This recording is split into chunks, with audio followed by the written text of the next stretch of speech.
Buy my space veal. Sorry, I just wanted that to be the first thing recorded.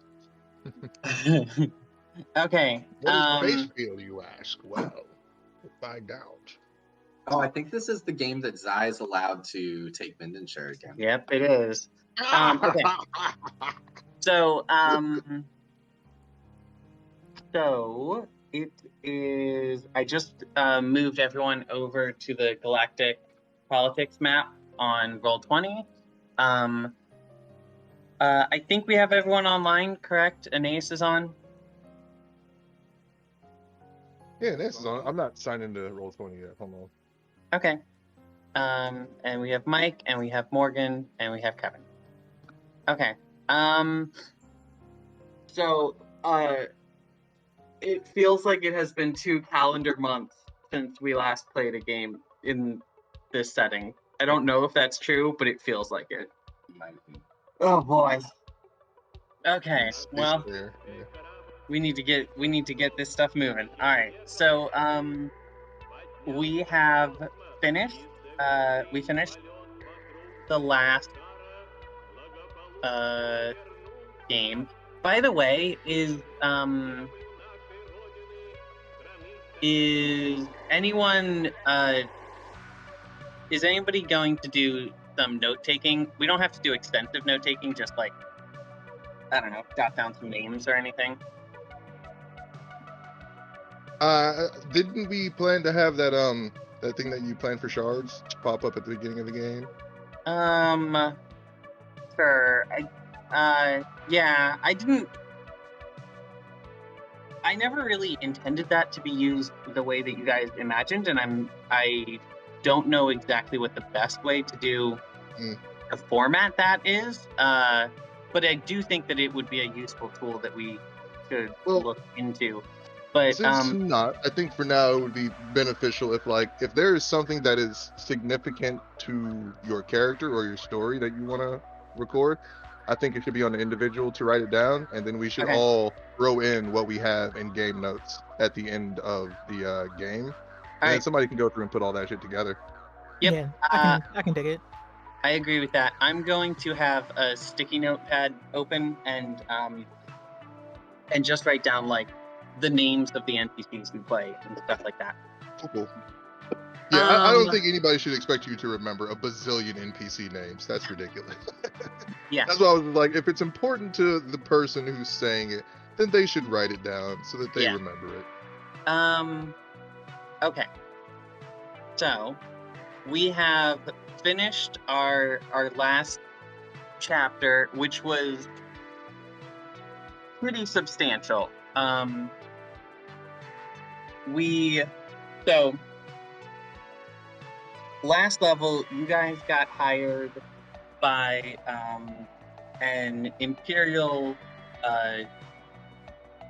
count son to basically find what happened to his father.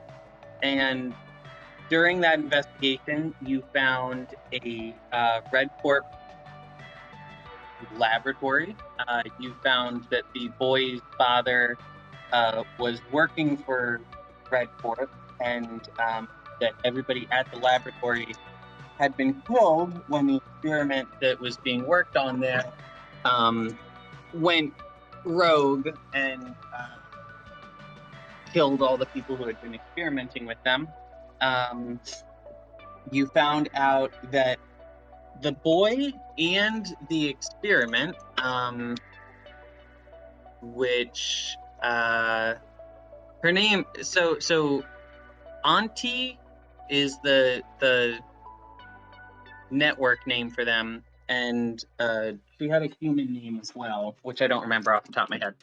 I'm sure I have it written down somewhere, but I just remember calling her Auntie. Yeah, so you found out that those two individuals were both artificial beings that were created from applying reverse apotheosis and some eldritch rituals and stuff to network AIs that had been ripped out of their terminals. we discovered that Roy was made in a similar fashion, but there are a few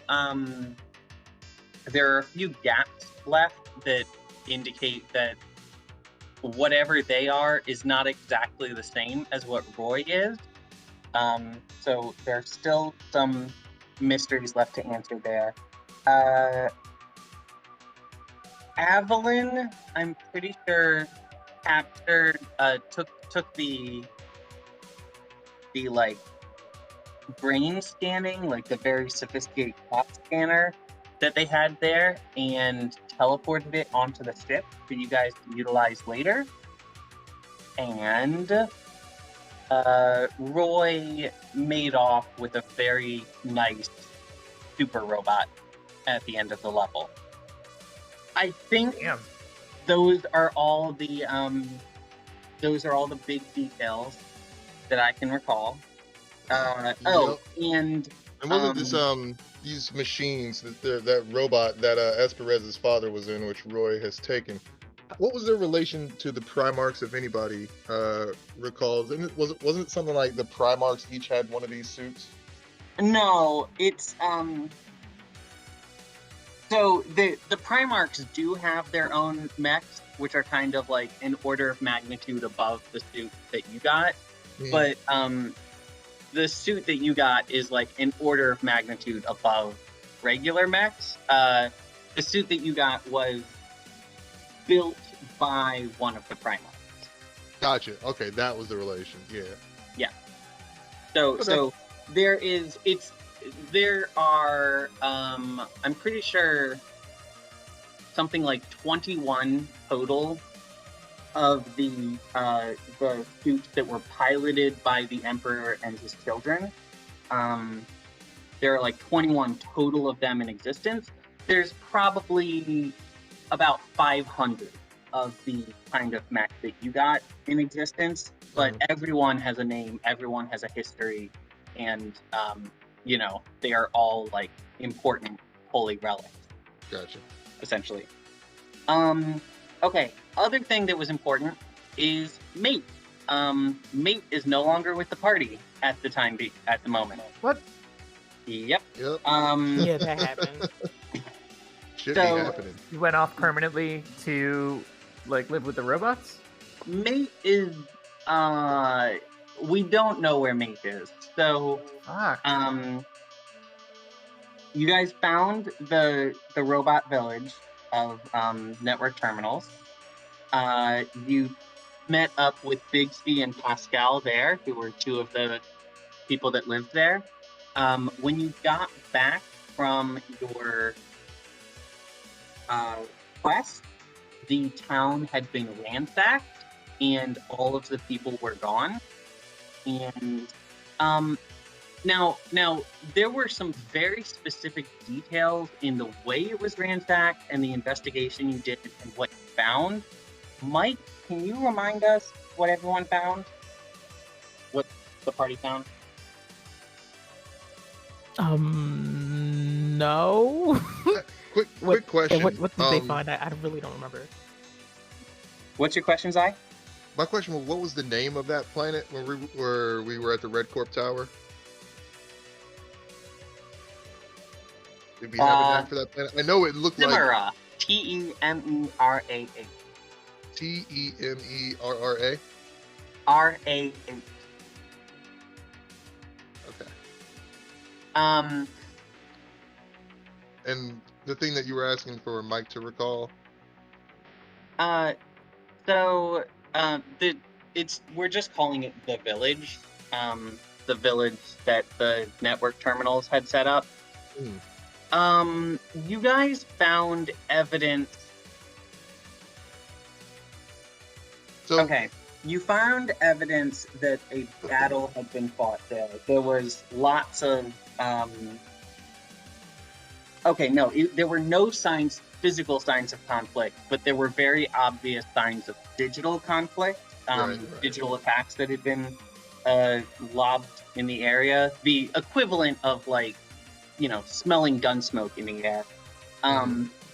But you guys did a very successful investigation, and you found some clues that indicated that those digital attacks might not have been authentic. It based on the forensic, based on like where the particles were left in the air and stuff like that. It was more similar to like somebody going out into a field and shooting a gun in the air a bunch of times to make it look like a firefight had happened there, rather than a firefight actually happening there. You don't know where Mate is, but Mate, you recovered a data sample that from left behind by Mate, I think. Avalon who recovered that? Yeah, and it said something about where they were going. Mike, do you remember what it said? I'm trying to read through the notes now. I don't remember if we said specifically where it led to. It didn't say a specific, but I'm pretty sure it either just said like it either said just like, hey, we have to go, or it might have said like why they were leaving, and I can't remember. Yeah, it just says that like there was a message containing network language from MX8 to Bigsby and Pascal saying that they had been taken to a location, but the location was garbled. Mm-hmm.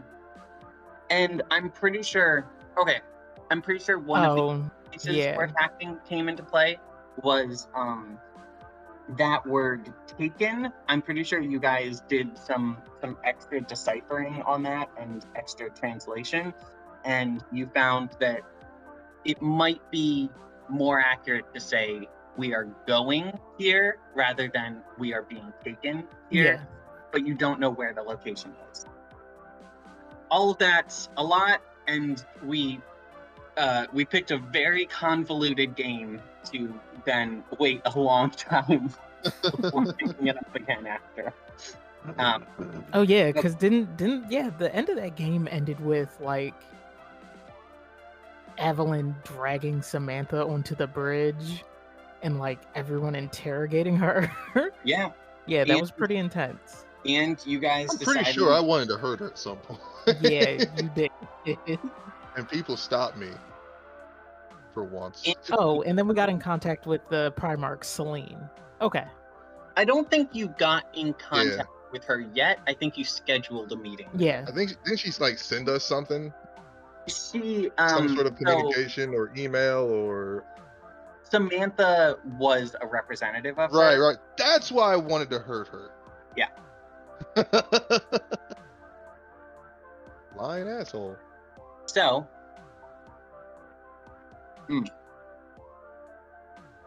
so all of that happened, and all of that is still kind of going on the Gemini, but we're not on the Gemini today. Today, we are zooming out and we're looking at the galaxy as a whole. This is going to be the last normal galactic politics game for this part of the campaign until we come back for part 2. There will be one more galactic politics that we do during the epilogue, but it will be much more. I'm intending to do a time skip when we get to the epilogue, so it'll be more of like us, brainstorming what the galaxy looks like and time skip rather than just saying, hey, what are you doing this month? So, all of that in consideration, choose carefully who you want Starting to break up a little bit, Brent. to be doing. Only Getting getting like 4 out of every 5 words. Okay. Let me go get my microphone. Hey.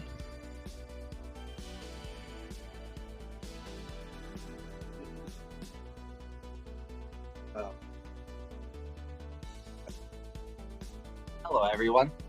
Kevin. What's up, Kevin? Hello. Long time no How are talk, you? man. I'm doing well. How are you? What's new?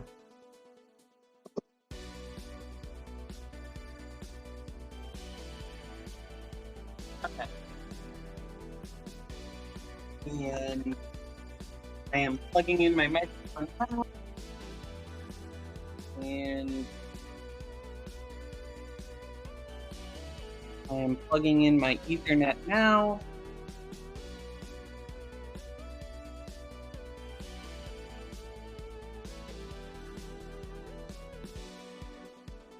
I'm set to use my microphone on Discord.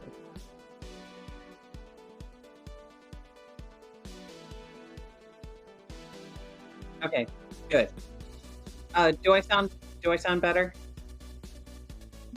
Yep. Yeah. Okay. So, did you guys get the gist of what I was saying about the galactic politics stuff that we're doing today? Yeah. I heard all of it. Okay.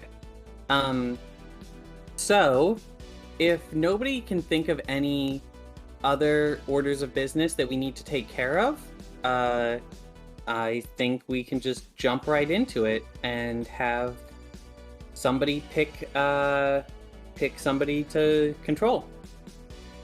Is there any way we can get like a recap of what happened last time? Because I can hardly remember the Krell and Free States story. That's a very good question. So I was taking notes on each of these characters as we did them, I'm pretty sure. So I can't tell you exactly what we did last time because I don't remember exactly which people we played last time, but I can go over most of the people that we have played thus far and what they've done. So maybe that would be more helpful anyway. Are you able to see name tags on about half the people on this screen? Yeah. Good. Okay. So in the top left here, we've got PERV. Perv. PERV, Perceptive Emergency Repair Vehicle. It was a Diocese machine that was picked up by the network and repurposed into a server. Covers coordinations and protections for underdeveloped planets. It was the database that MX8 stole data from at one point.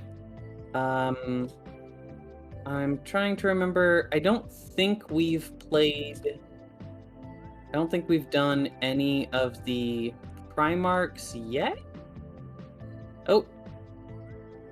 Okay, Hyronius. Hyronius is the Black Academy, Black Ops Secret Government Projects Primarch. I remember I did. Hyronius arrived at a research facility in the center of the galaxy, was researching high energy and black hole technology. It was a progenitor tech demonstration. The tech demonstration didn't go as planned. It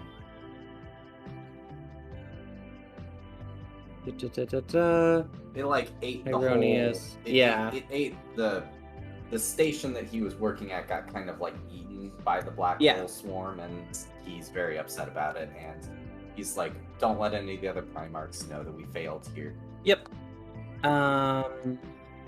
Cryostro, Lucian. Oh, somebody has played as Trajan. So Trajan is the Primarch of War, who is responsible for leading the Empire's armies. Last we heard from him, Trajan was trying to establish a demilitarized zone around their enemy borders. But I'm pretty sure it wasn't sincere. Trajan? I'm pretty sure it was part of a trick. Where's Trajan on here? Trajan. Yeah. Oh, okay. Just checking the last of them. Okay.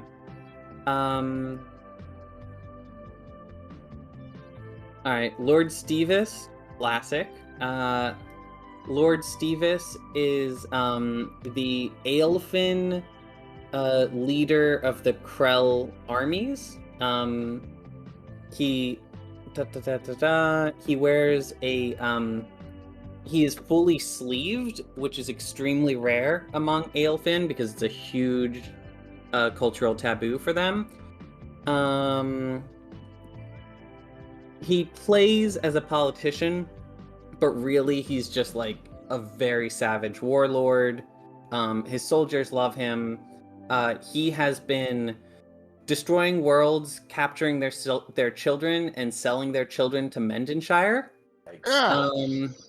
And he has been building an entertainment reality show similar to American Ninja Warrior, with the remnants of Sport Riot in exchange for helping them take back their planet.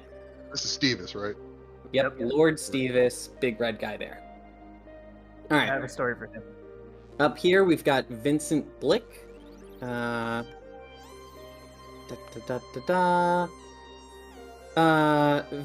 Blick is the CEO of Conductive. He is in charge of resource extraction, specializing in rare galactic metals, and insurrection quelling. And he has been working on prisoner exchanges with the Krell Sovereign. He, of course, works for the Free States of Macedonia and is a CEO, as every leader in the Free States of Macedonia is. Let's see. I'm gonna save Mendenshire for last because there's a lot to go over there. Next, we're gonna go over Ibwim Using, which is this peacock-looking guy up here in the corner. Oh,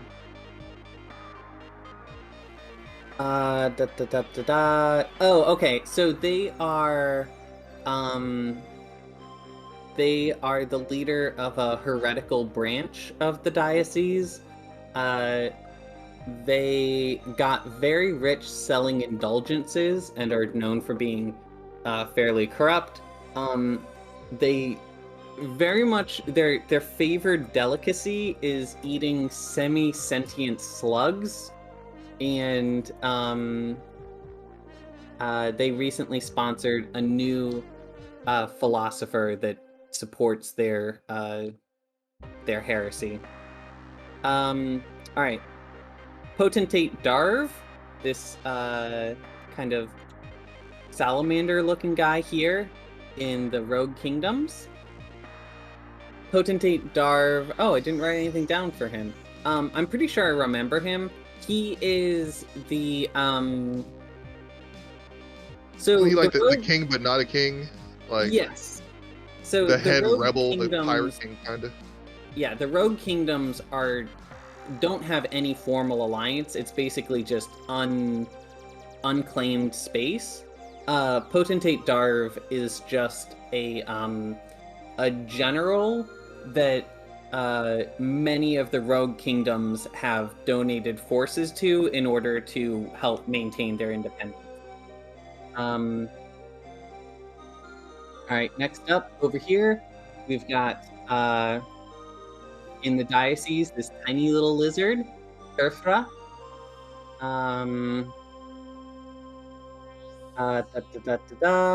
They're in the diocese.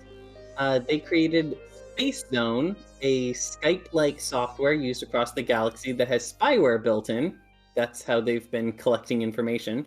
Kerfera has secretly been talking with Xenosian Hive Lords, specifically Skrella. She's been looking for a way to pull away from the church a little, and her son is a secret agent in New Macedonia, working to create a capitalist-friendly branch of the diocese church. Awesome. He's working for a corporation named Nuvo Hathson and is in middle management. Two more in the diocese, and then we only have one Aelfin and one Xenosian. Next up, we have Haywood. I kind of remember Haywood as being like very incompetent. Okay, so Haywood is a member of the diocese. Haywood founded Wagmire Suites, luxury entertainment spa-style tourism, selling luxury candy experiences involving hallucinogenic drugs. So Haywood partially helps with the evangelism and recruitment to the diocese by using these mind-expanding candies. He has a middle-class religious background, exploiting the rich, hates uncertainty and being the butt of jokes. He's often the butt of jokes, I imagine. Mm-hmm. He has been convincing people that living near Xenotians is good, which is almost certainly not true. Likes peace, luxury, comfort, and the diocese philosophy. Alright, and this Birdman here is named Lord Ularul, and let's see what we've got for him. He's an important bishop in the diocese. He's been pushing for religious crusades against other factions. Many of the people under his control are military priests. He's been pushing hard against the eastern wing of the Terran Empire. But has been carefully pulling attention away from the Xenotians. He is secretly working with Haywood. And he intends to create a Xenotian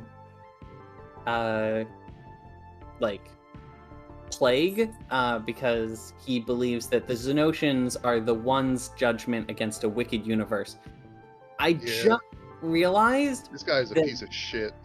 Literally every member of the diocese is doing some corrupt shit involving Xenotians. Man, why not? Religious corrupt motherfucker.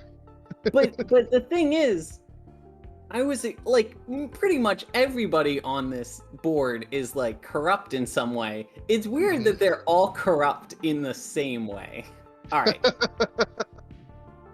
Next up, we have Skrella, the Xenotians. Skrella is the only NPC on this board who has actually had a talking role in one of our chapters. Mm-hmm. She is a Xenotian hive mother, has begun a policy of consuming other Xenotians to speed up evolutionary adaptation. Her hive has been attacking other hives. Has been discreetly working with Dion and Vilmos, and has been working with Haywood to take over the diocese from the inside out. Where every other Xenotian, or most other Xenotians, are very xenophobic and only treat other societies as potential meals, Skrella is a little bit more ambitious and sees other people as tools that she can use to ensure more future meals. In the same way that money can be exchanged for goods and services, the diocese can be exchanged for many meals. If we let the food have sex, we can make more food. Exactly. All right. And last character on this table is a representative of Alfheim named Vilmos. He's been coordinating demonic hunting games. He's the leader of the Aelfin Paladins. He's a mad Ruda would be down with scientist, him. and he's been trying to incorporate demonic and Aelfin tech, although neither of those are really technology. It's more like using demonic enhancement to enhance Aelfin plant weapons, but you know. And he was sword brothers with Dion before Dion died. Mm-hmm. Also not listed on here, but Dion is another big NPC that we have seen who is presumed still alive, I'm pretty sure. So, that's everybody we have played so far. Hopefully that has given people some good ideas, juiced up the engines. So now Shot one.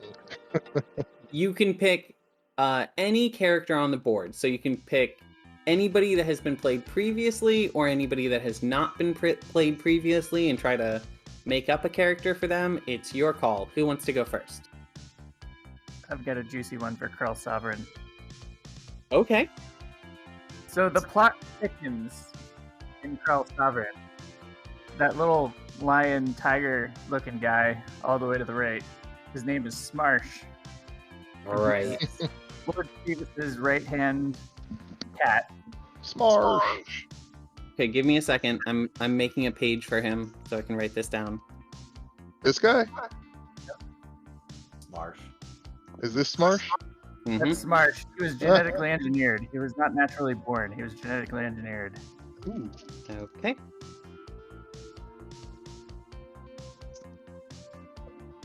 So, with everything going on in the Krell Sovereign, there are children being sold to the Free States of Macedonia and Charles Mendenshire. God knows what Charles Mendenshire is doing with these children. But with the proceeds from the Ninja Warrior Lake show that Krell Sovereign is running, they're making buku bank. And Smarsh is kind of in charge of like the day-to-day operations of everything for Lord Stevis. Little does okay. Lord Stevis know that Smarsh has been working with Skrella of the Xenosians to inject the kids with a biological weapon that would then spring up mass chaos in the Free States of Macedonia and in the Krell Sovereign. Okay.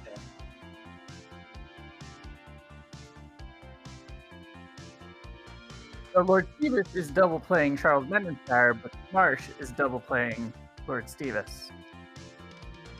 And the Game of Thrones continues. This is great, but at some point, the House of Cards, where everybody has put in with Skrella, is going to have to come back to haunt all of us, right?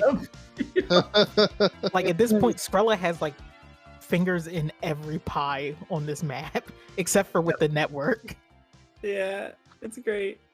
Yeah, Okay. this is really good. I like that. That's awesome, Morgan. Okay. Thank you. Who wants to go next? Can I go next? Yeah. All right, so I'm going to reprise my role as Kafreya of the Diocese. All right. And I really would like to move forward with the plot where Kafreya has sent their son to go basically build up reputation within the company in the Free States. Mhm. And if you allow me, I would like to move that forward like pretty fast. I'd like to make her son Gex a CFO, and with his social clout now, he's used that to basically install the malware, which will allow for some real nasty social engineering to take place at like a very high level all throughout both the Krell Sovereign and the Diocese. I really don't want it to be instigated within the Free States or the Free States of New Macedonia. I really just want it to alter some social standing for Lord Stevis, and then specifically of the Diocese, Lord Urarul.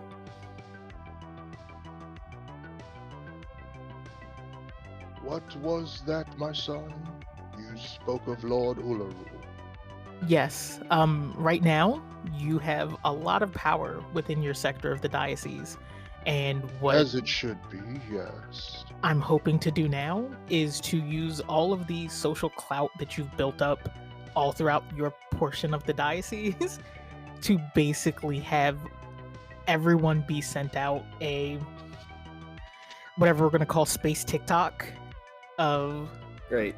Yes, Lord. yes, the word of the one should be spread to as many as possible, as quickly as possible. Whatever you need, Kafreya. Yeah, I well, will this assist. message is basically going to be saying that you no longer are in good standing with the Lord, and the Lord is shunning you. That Lord And- Uluru is? Oh, that's not what I expected.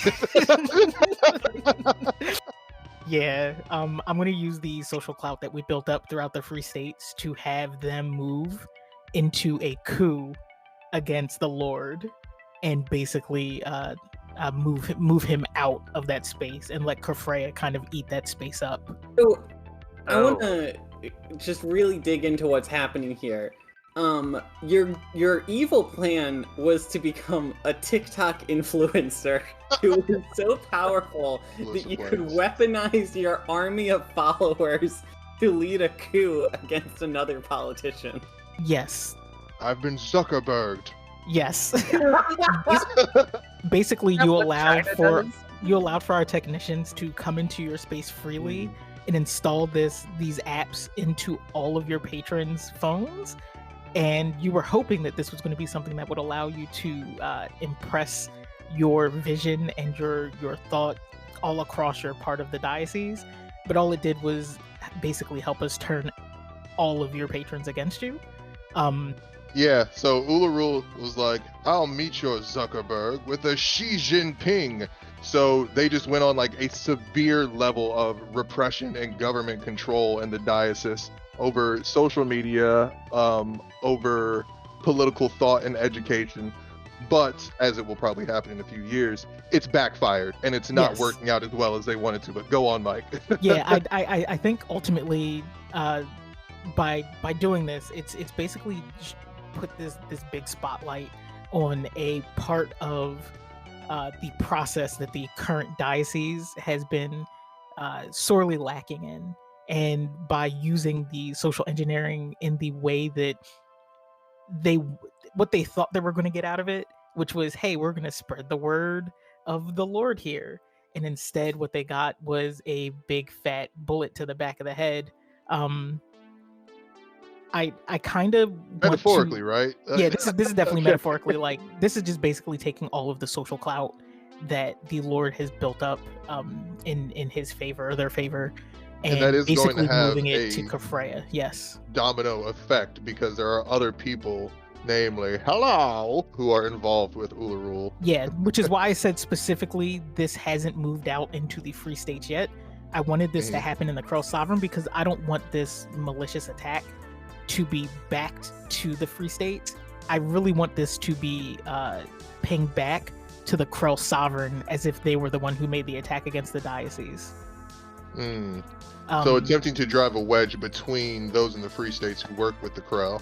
Yeah, specifically Lord Stevis, who would have worked, or at least I think we had set it up where Lord Stevis had been working with the diocese, specifically Lord Orrul, to kind of open up the gates for the diocese to move into the Krell Sovereign. And this is just like, yeah, no, we actually were lying.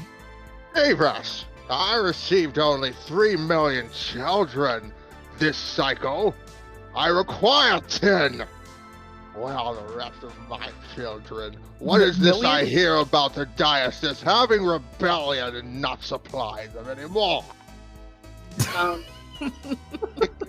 I would like to piggyback off of that, and I want to say that conflict between Lord Uluru and Kefra has led to an all-out civil war, and because it's the diocese, means it is simultaneously a holy war. Yep. And so we're getting a little bit of a we're getting a little bit of like a Martin Luther-esque schism in the church, where one half of the church is leaning towards the more progressive groups and is, trying to utilize social media and be more accessible, and another side of the group is really cracking down on the fundamentalism and the fire and brimstone. And yeah, that is Lord Uluru.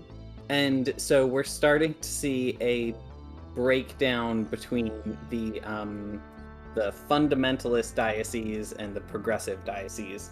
So as an example of how far Uluru has gone to Xi Jinping this whole thing, because and this also did backfire. So it only lasted for a month. He tried to outlaw social media and digital communications, period, in his section of the diocese.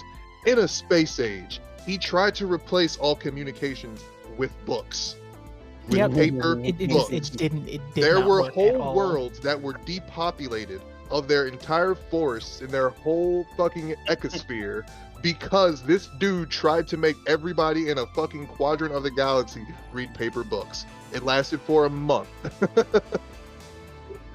It didn't work. No, I love that. I have one more move, if you'd allow me, if it's not too much of a power play for Kafreya, because I feel like Kafreya knows that their time is kind of coming to an end, and they want to kind of do a make good with Skrella for assisting them in installing their son into the Free States, and for kind of giving them the power that they have, because ultimately they were looking to enact this change.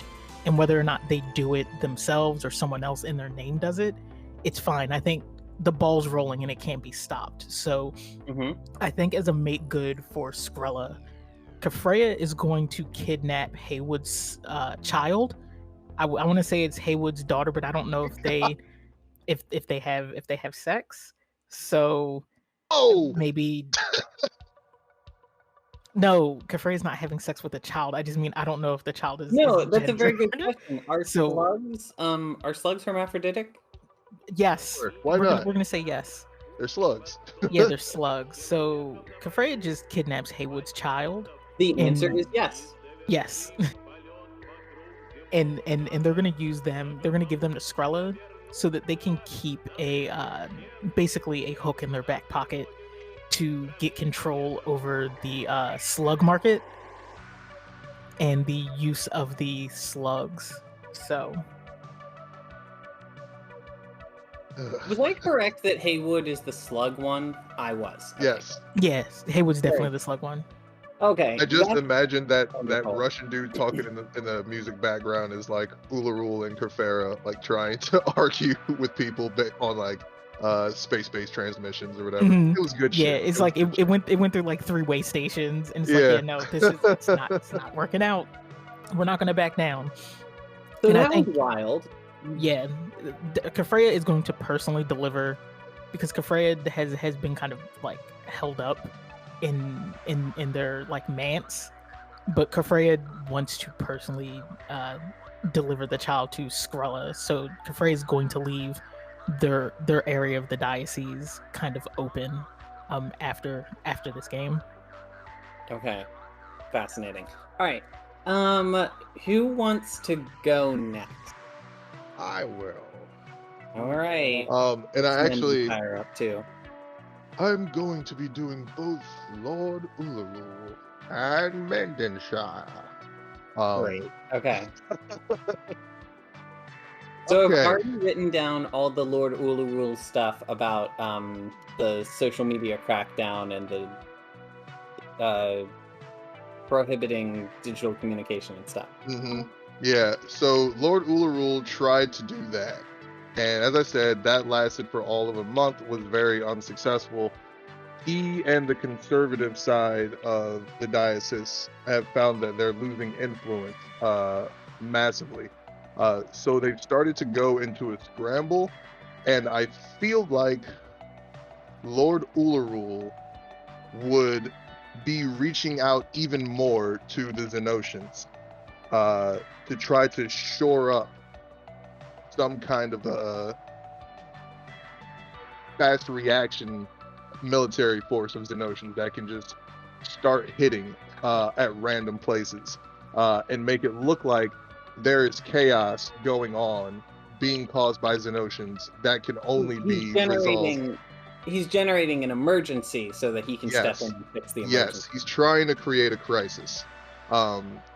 So it's funny considering that he is trying to create a crisis, because what Kafreya has been doing in the southern diocese has been causing trouble with Lord Stevis and the Skrell, because Ularul can no longer provide the children, the orphans, the same number as he used to Lord Stevis, which has the domino effect of Lord Stevis no longer being able to provide said children to Mindenshire.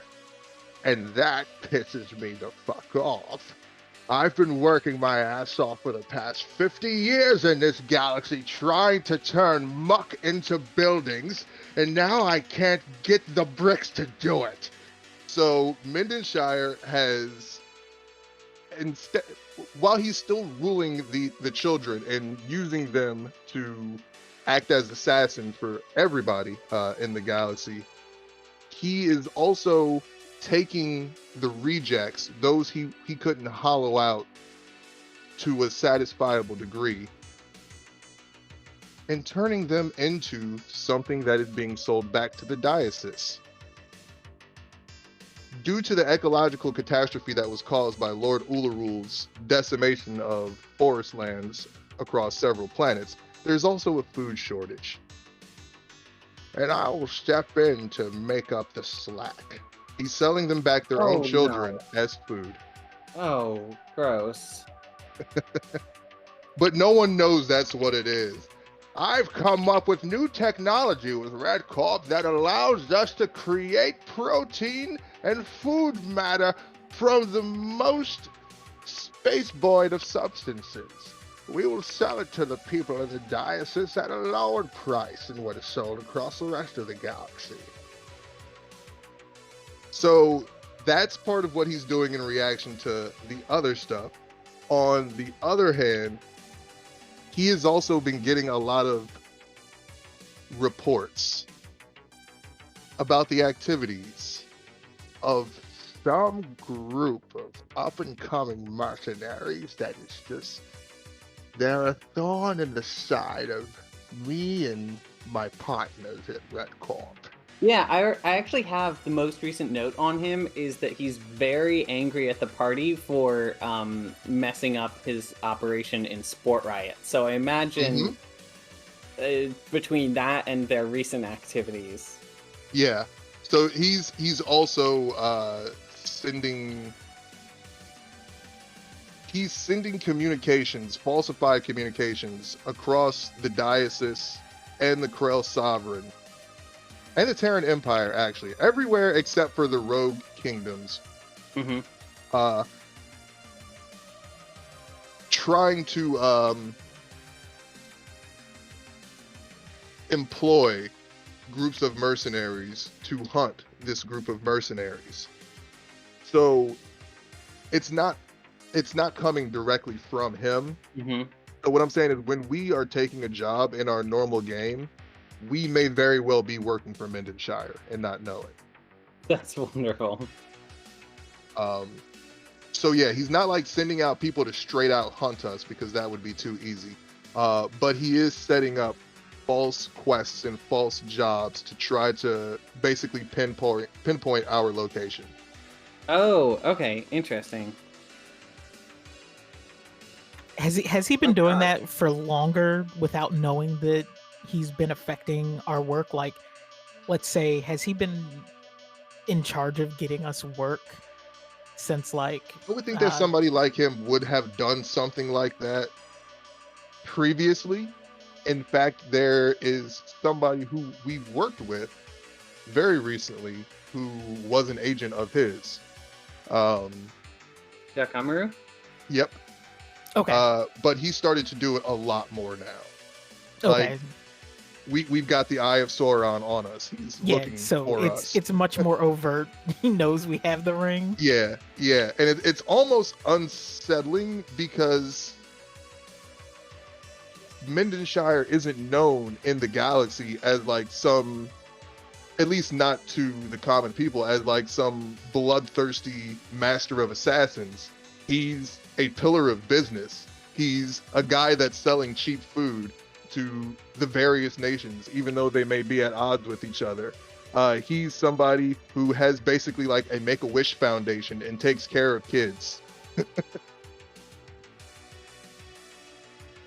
Okay, so he's in all those videos where it's like, hey, for only 15 credits a day, you can sponsor a child not knowing that you're sponsoring like child soldiers Exactly. and or child food Wonderful. Exactly. or both in some For cases. 20 credits a day, you can help the young elfin lad here to my left. He only has 3 of his 4 arms. Wouldn't you like to build him a prosthetic? Talk All to right. me at Mindenshire Industries. Yep, that's him. All right, Mendenshire Heavy Industries. He's a Zaibatsu. Okay, wait. All right, I have another question then. Is Mendenshire aware of his mortality? Is he hoping to either become sleeved or some kind of like, I don't know, you remember the AIs at the end of Metal Gear Solid 4? Like, Yeah. does he want to do that to himself? Zai, I want to know because I feel like Mendenshire would absolutely be sleeved already.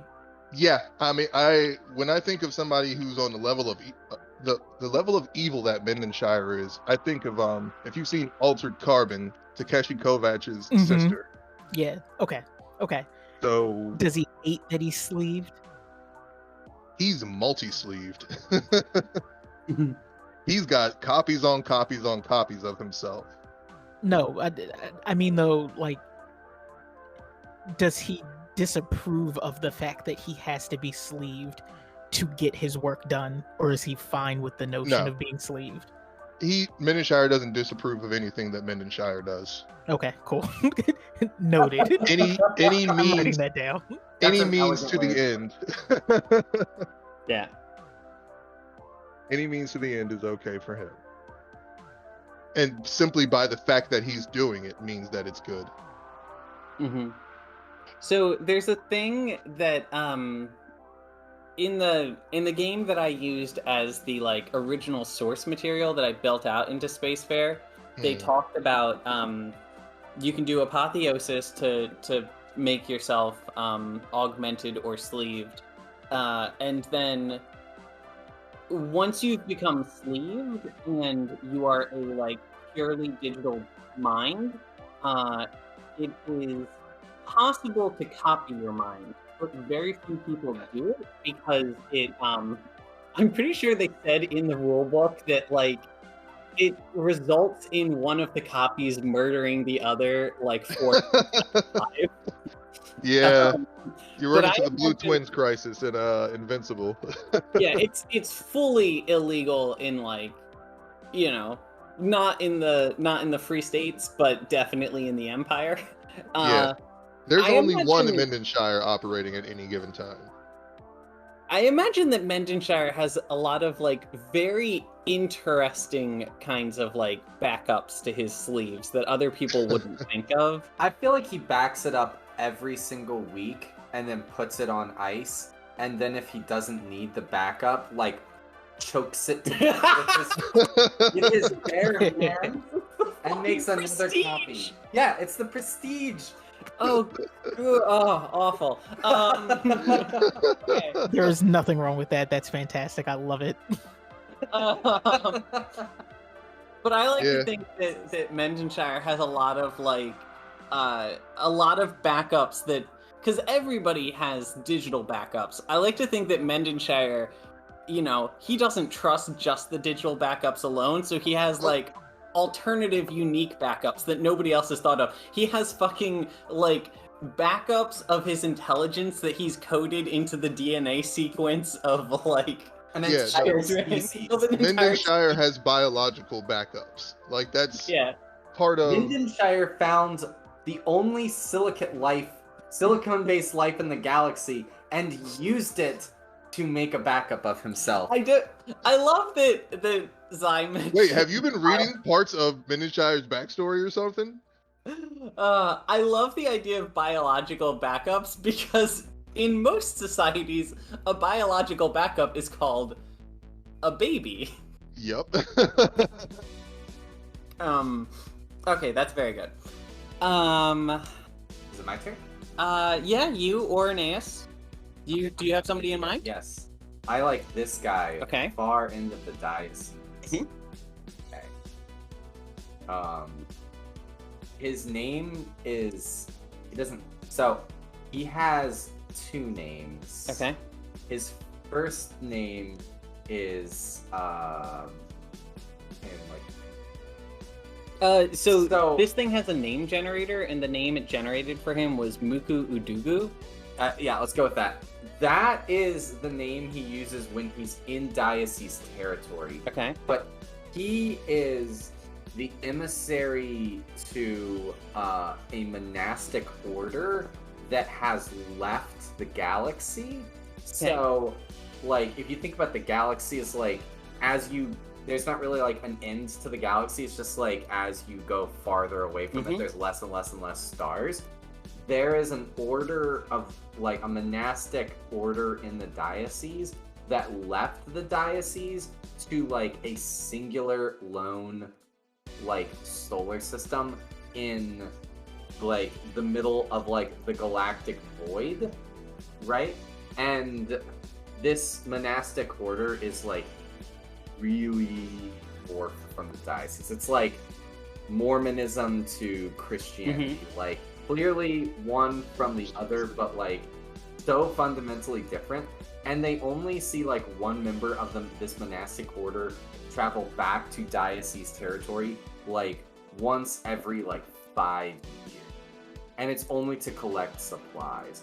They know very little about the actual like in reality this monastic order's like home planet, like way out in the middle of like intergalactic space, is kind of like a paradise. It's kind of like Plains of Elysium style. Like they have actually managed to form something approximating utopia, but like no one can get there and no one even knows of its existence.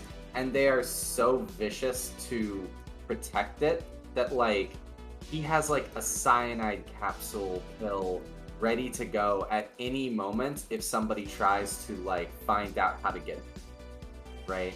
So the process of like joining this monastic order is like extremely rigorous, and I feel like they wouldn't even recruit. They don't really recruit that much. Yeah. It's kind of like a self-sufficient order, but they only go back to diocese territory. And honestly, like he almost serves as like an inquisitor role. He like tries to like he re-enters diocese society and tries to find out if anybody has a like if anyone is trying to plan an expedition to find the lost monastic order. He goes like apeshit and like kills everyone. You know what I mean? Yeah. Like if there's like another monastic order that's like, hey, we should visit them, he'll like go to their temple and be like, oh yes, I'm from that order. Let me study with you. And in the middle of the night, he'll kill all of them. Yeah. It's like no one must know. This is very interesting. Okay, so Muku Udugo, and let me go ahead. I just clicked save. Oh, also his second name. They're on their regular planet. They are nameless. They have foregone like all forms of like personal identification and submit entirely to the collective. So they don't even give themselves numbers. They are just like, you know, a part of the That's very good. Okay. So is it like the Borg? It's kind of like the Borg, except that they're not. They're I imagine that they're kind of like techno-primitivists. They have all the technology they need to get back to the diocese and to protect anyone from discovering the location of their planet. But like on the planet itself, they are very like the regular members of this order live Amish style on this planet that's like quasi-utopian, and the few select members of their society learn technology in order for the sole purpose of protecting the future of Can I make a proposal? So we've got empaths in this game that are able to communicate telepathically. I like to think, since it's an entire monastic world, I like to think that the whole world has a vow of silence and they communicate only by telepathy. Yes. Yeah. That's a lot. Okay, that's very cool. Aeneas has not gone, and Morgan has not gone. Oh, I win. Who'd you put? Who'd you do? Marsh. You did Smarsh. That's right. So I think Aeneas is our last one. Have we done anything with this, the lovely blue guy and the Krell Sovereign? Nobody's used him yet. I think I'm going to go with him. Okay. Do you want to know the name that the game pre-generated for him? Yes. Okay, I'm putting it in the general tab because I don't even know how to pronounce it.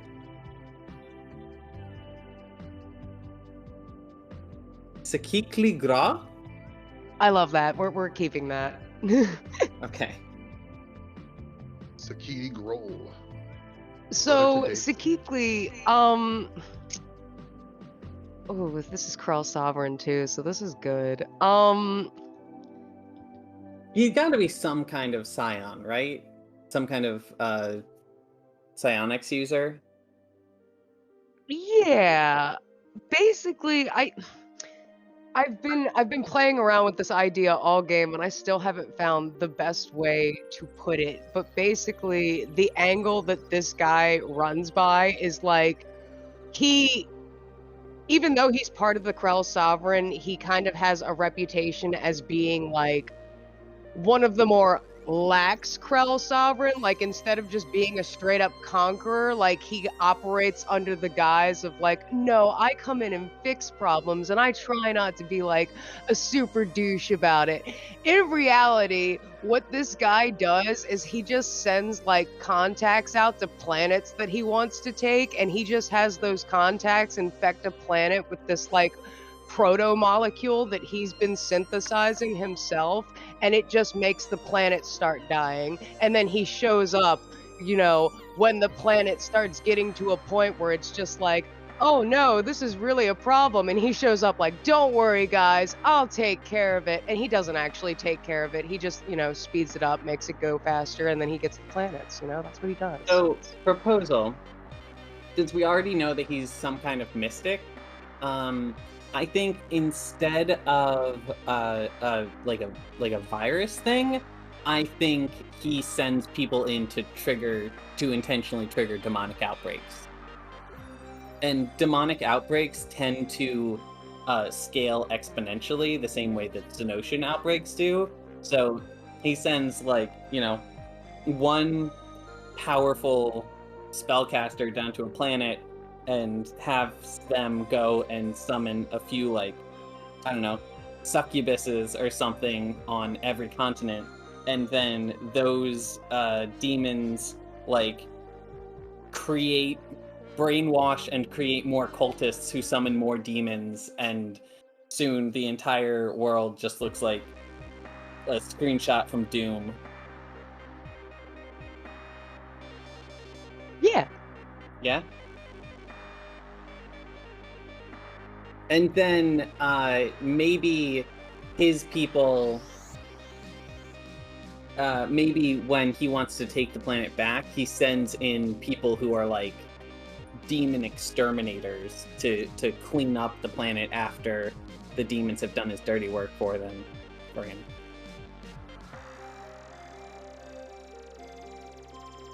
Just all around a bad guy. As is pretty much every character. That's pretty cool. So this guy is doing correctly what Lord Olarul is trying to start to do. He's an expert at creating crises and then showing up to fix crises that he created himself. Mm-hmm. So maybe Lord Olarul would start to reach out to him. I like that. Yeah. Okay, I like that. I'm writing this in because this is very good. Sakiti Grohl.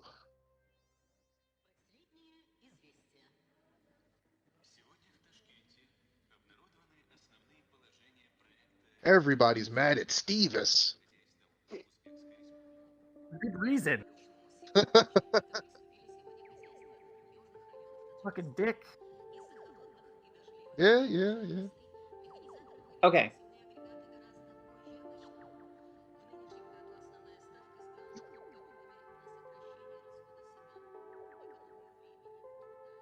Okay. I have written him down. Let me go ahead and link him to this character sheet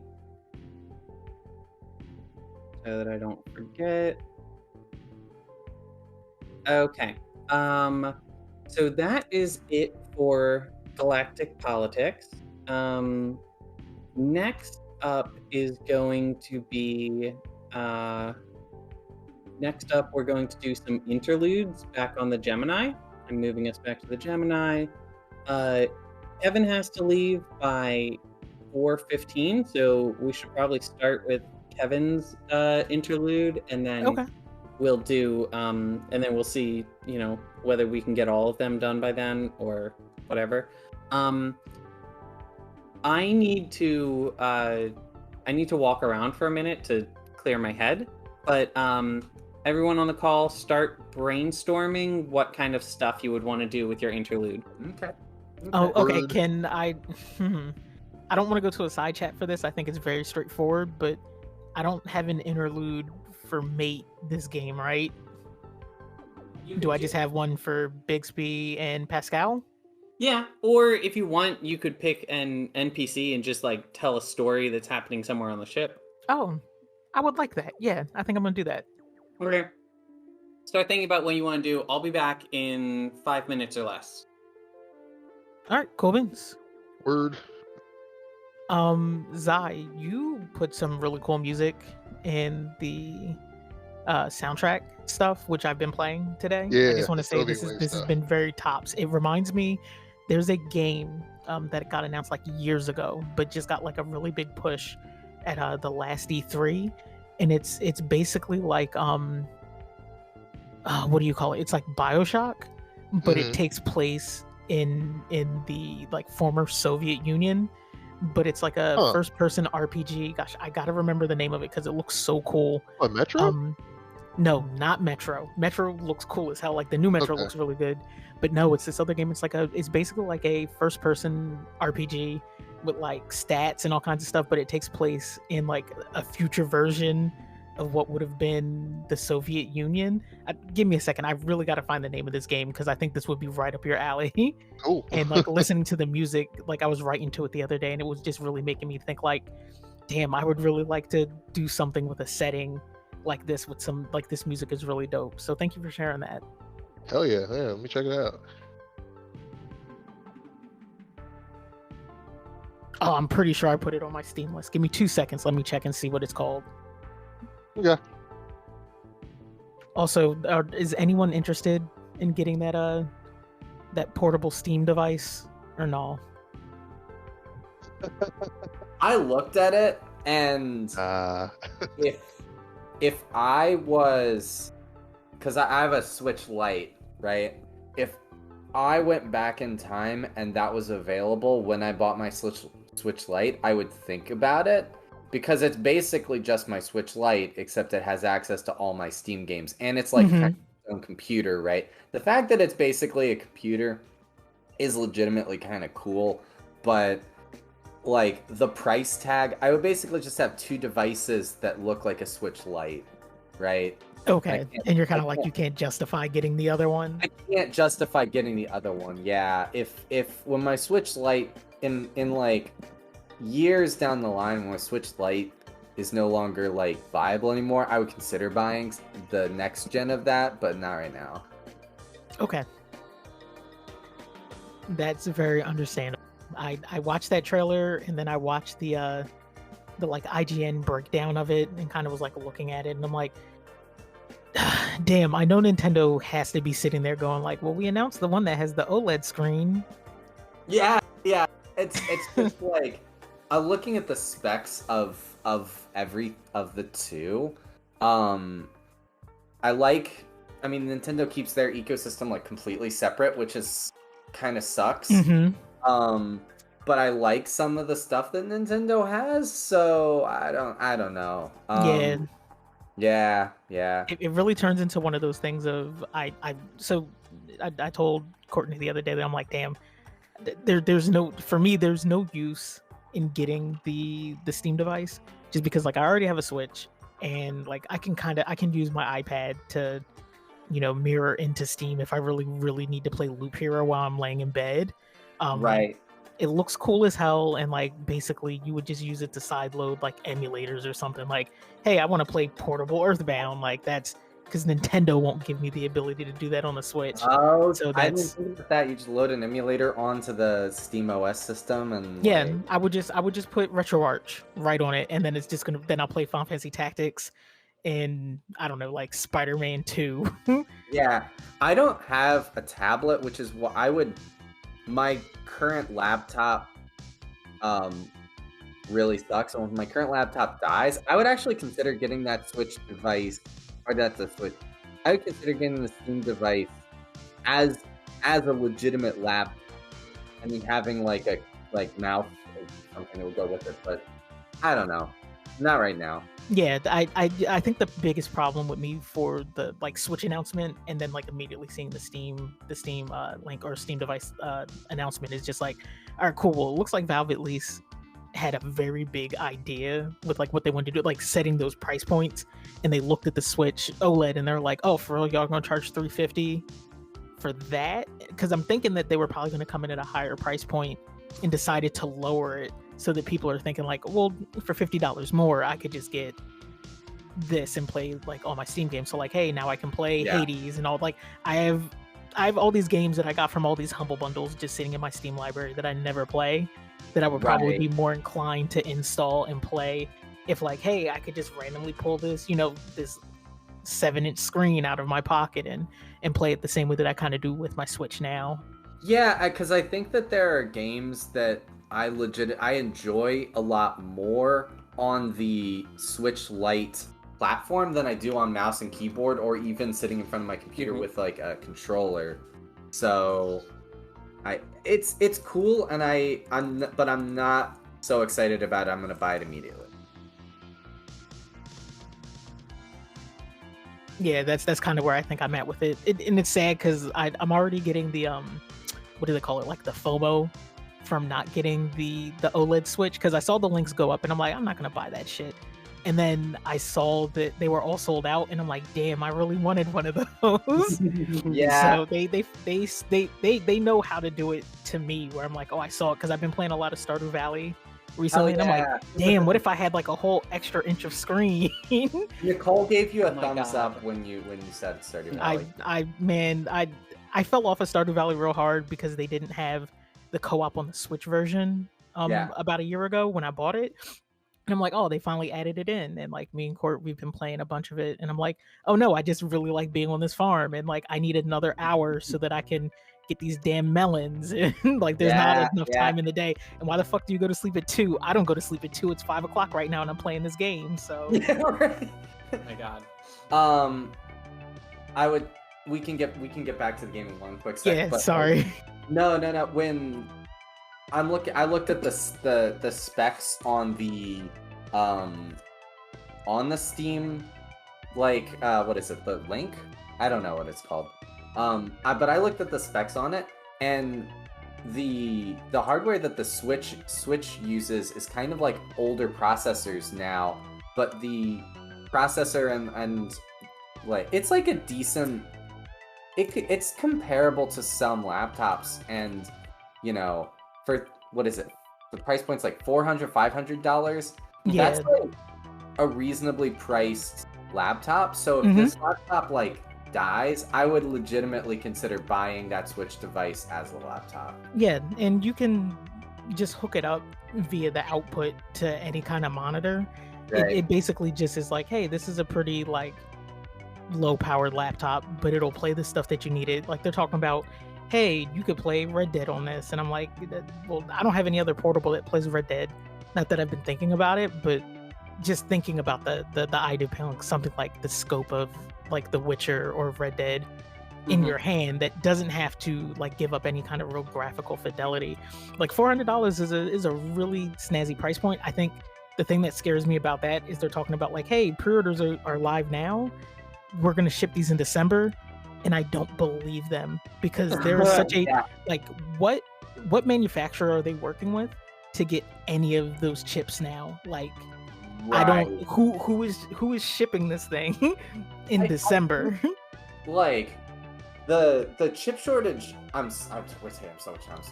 The chip shortage. I think it's only some chips that are having a shortage because some of the factories that do the like chips that are using the 2-3 nanometer like technology or the 9-7-9 nanometer technology are like maxed out to the extreme because it's all people trying to get like Internet of Things devices up or like, you know, current generation processors. But all the factories that were producing like 15 nanometer chips, like chips from like a couple of years ago, are not, I think, as at capacity. Okay. I think they might just be sourcing. And I think that this is kind of what like the Switches do. They use processors from like 2014, right? And no one's clamoring to get those. Mm-hmm. So it's like they don't have to fight for that, which is why I think there was no real push for them to put out the like whatever the Switch successor is, because like how do you ramp up production on something when there aren't even the materials to build it out? So I don't know, like the Valve thing, it's called the Steam Deck. It looks cool as hell, and I would love to sideload RetroArch on it. You can you could compete with Sony or Microsoft for the absolute like latest gen chips and fight for it, and then have to put out a device with $1,000 price point, or you could try to like make a product fit a certain niche market with chips from like 5 years ago and make the price point like in the $200 to $400 range, right? Which is what I think they're going for. Yeah. All right, we can get back to the game. I'm just sorry. Y'all done nerding out? So I'm just kidding. No, I just want to spend money on technology and they won't let me. Yeah. So characters doing things, presumably. Okay. Yeah, if you would be cool with it, I know what I would like to do at my interlude, but I know you were saying like Kevin had to go, so if I could go like after Kevin's done, I would like to do that. We got half an hour. So why don't if you're excited about it, go for it. Yeah, I really want to hear where you would want to go with this. So I'm gonna be playing the role of Charlie. Okay. And Charlie is I don't know like what you would call her, like metallurgist or just like she's the resident tank girl. Yeah, she's just our resident tank girl, and she's one of the crew members who's not on any of the mercenary teams. She is a staff member of the Galanga, and she works in the hangar and machines parts and helps people with like all that stuff. Cool. So she's like Whistler for Blade. Yes. I would like Charlie to be in the bar. Okay. And kind of like sitting at the bar and kind of just looking like off into the middle distance and as sad as a Nova can look on their face emoji, I would like that to be representative. And you know, I want her to just be talking with the barkeep kind of about like how things have been going in the hangar and like the lack of support that the ship has been giving to a lot of her endeavors to like upgrade the hangar. And then I want her to kind of like stare down at her phone and look at a bunch of messages that she had from how long has the group been away on this current mission? So there's a month between each interlude. So, okay, so I'm gonna say there was probably 4 days, maybe maybe a week between the party leaving the Galanga and getting back to the Galanga. But the party has been doing other like odd jobs and stuff in between. We can say that this is like right after they got back or while they're still out. Your call. Okay, I was just mostly concerned about like what the time frame was of the last time that Charlie would have seen Mate in person. Mm-hmm. Mm-hmm. Yeah. So I mean, when do you think is most interesting? I think it's actually more interesting that Charlie saw Mate a day ago. Okay, so this is like the day after the party left. Yeah, this is the day after party leaves, and she's kind of just like looking through a bunch of her old emails and sees a bunch of correspondence that she's had, because one of the better customers, and really like started out as a customer but has just become like a very decent like just individual to hang out with, has been Mate. Mate spends a lot of time in the hangar. Yeah. And it started out as like a hey, I bring you stuff, you make stuff for my guns, you help me like work through like research and development, and you also give me money to make sure that I can keep like doing cool interesting stuff with weapons for the people on the crew. But I guess like most of the people on the team, probably the closest analog to this would be like Mate's relationship with Evelyn. Okay.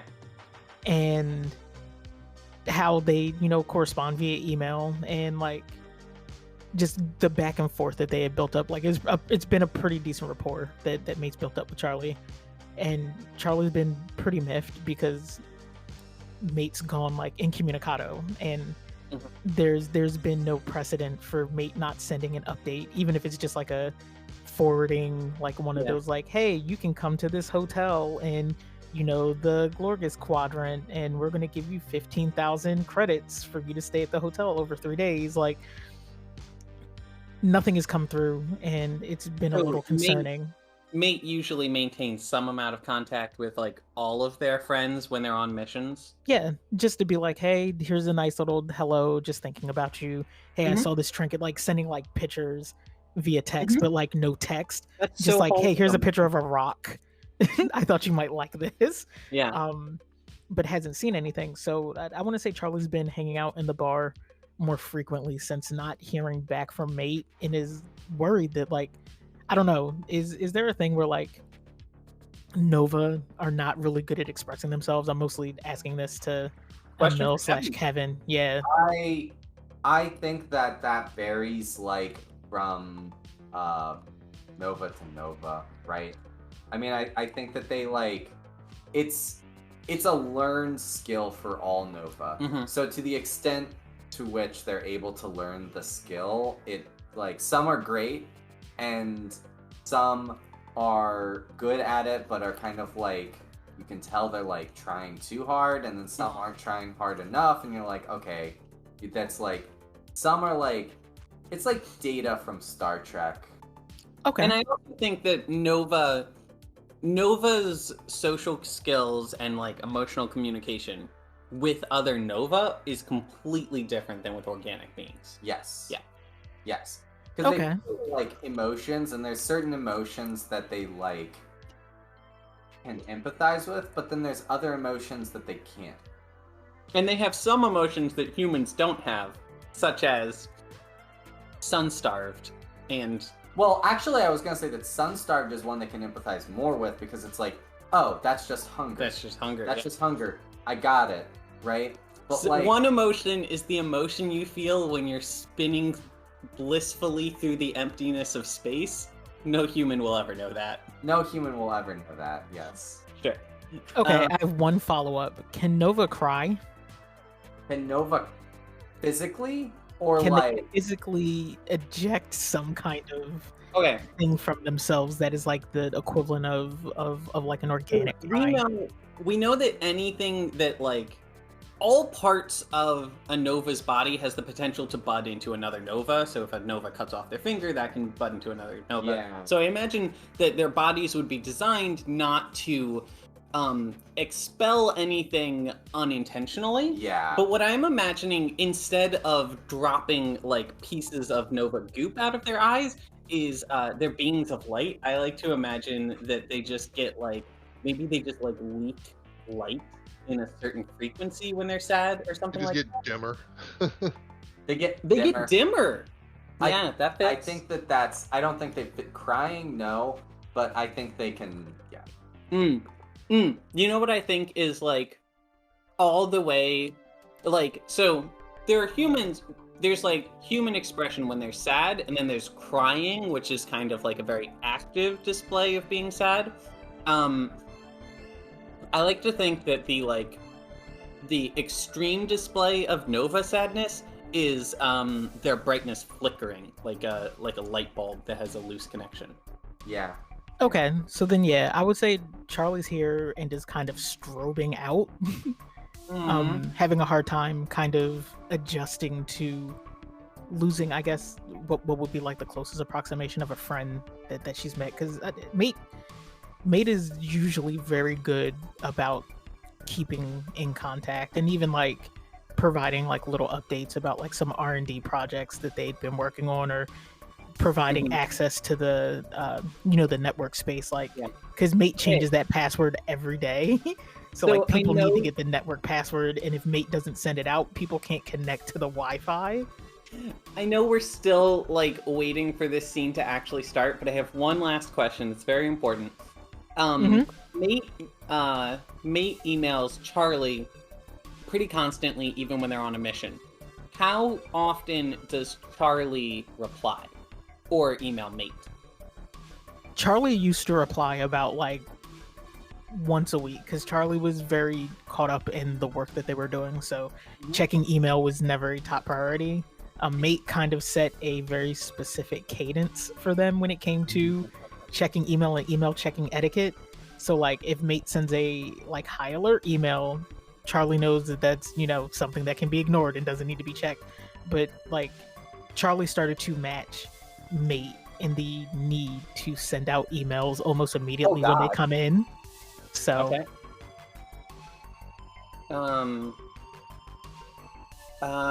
And the last thing is, so Mate hasn't messaged her. Let's say it's maybe 3 days after the party left. That's long enough for her to start to worry. Yeah. Has Charlie messaged Mate, and has Charlie messaged anyone else in the party to check on Mate? So Charlie has messaged Mate. Charlie has sent out a couple messages, a couple texts, a couple like voice messages, and like they've all gone to nothing. A few of the texts have actually been redirected. That was only for a short period of time. We'll call that period where the like techno attack was taking place. So a bunch of the messages just got redirected and never went through. One message she sent, the last message she sent, shows a read receipt, but Mate hasn't made any attempt to reach back out. Oh no. Oh no. And Charlie would have shared this at this point with Emil. I'm thinking, just because, are there any other Nova on the ship? Or Nova adjacent individuals? I think it's one or two. I don't think it's a complete absence of Nova. One of Evelyn's mentors, named Starfire, is on the ship. She's a Nova. Yeah. Charlie would have started a group chat with the Nova on board to kind of talk about their problem. Okay. Does Charlie is Charlie friends with like all the Nova on board? Do they, have like a little social circle? Yeah, but that's also good for business. So Charlie is good friends with everyone, but provides the standard Nova discount for any kind of repairs for Nova, because it just makes sense to do so. Sure, I mean that makes sense. Yeah, and I think it's fairly common for people in any kind of like minority demographic to at least want to have like a relationship with the other people in their minority demographic in their whatever place they live. Yeah, I think Charlie's concerned because this would be the first time that they've had this like dimming effect happen to them. Mhm. Because this just it's a very rare occurrence to even be like very emotionally attached just in general for her. But she's really concerned about Mate, and I think it's freaking her out. So like yeah, she definitely reached out. Like this is like all hands on deck. Hey, I'm in trouble. Meet me at the bar. Okay. Oh boy. Emil to the bar? So Mike, Ruda and Charlie work out all the time. What's Do Charlie's, they? like friendship Yeah. status with Ruda? Charlie They- is like Ruda's like workout apprentice. Yeah. Oh, Ruda is like yeah. training Charlie, even though Charlie, as a Nova, will never ever gain muscle and always gets squashed in the gravity generator. Yeah, I want to say Charlie is very jealous of Ruda for being able to just get like so bulky because like they would like to be big in order to do the work that they do more efficiently. Squashed in the gravity generator. They're just little Jello people. You put them in the gravity chamber and they just kind of. Yeah, Charlie keeps going in. Like, Charlie never says no to Ruda. yeah. Okay, so then I would say Charlie separately reached out to Ruda. Then I'm sorry, I totally like spaced on the relationship and It's been a while since and they've asked worked and out. asked. I think this is one of those things that's been leading to why Charlie's been avoiding working out with Ruda. So we could deal with that too if you want. Well, let's do that when we get to Ruda's scene. All right. Yeah. Okay, so Emil is in the room with Charlie. Do you wanna throw in Didn't you say Starfire was a Nova as well? Yeah, but Starfire's kind of new. Starfire's only been on board for a couple months, so I don't know if she would be like have a personal emotional conversation with Starfire close yet. But I have one in mind. People. Oh yeah, here was what I was thinking. I'm just because there are more Nova on board. Like there's a few hundred people on board, and you guys don't know all of them. So I'm just gonna drop in a couple more, just to have some other people in the scene. Do you think she would try to talk with like just one person, or would she try to have like a group of friends? This is definitely a group of friends kind of situation. Here, so I got a few people here for you. Yeah, so how does this scene go?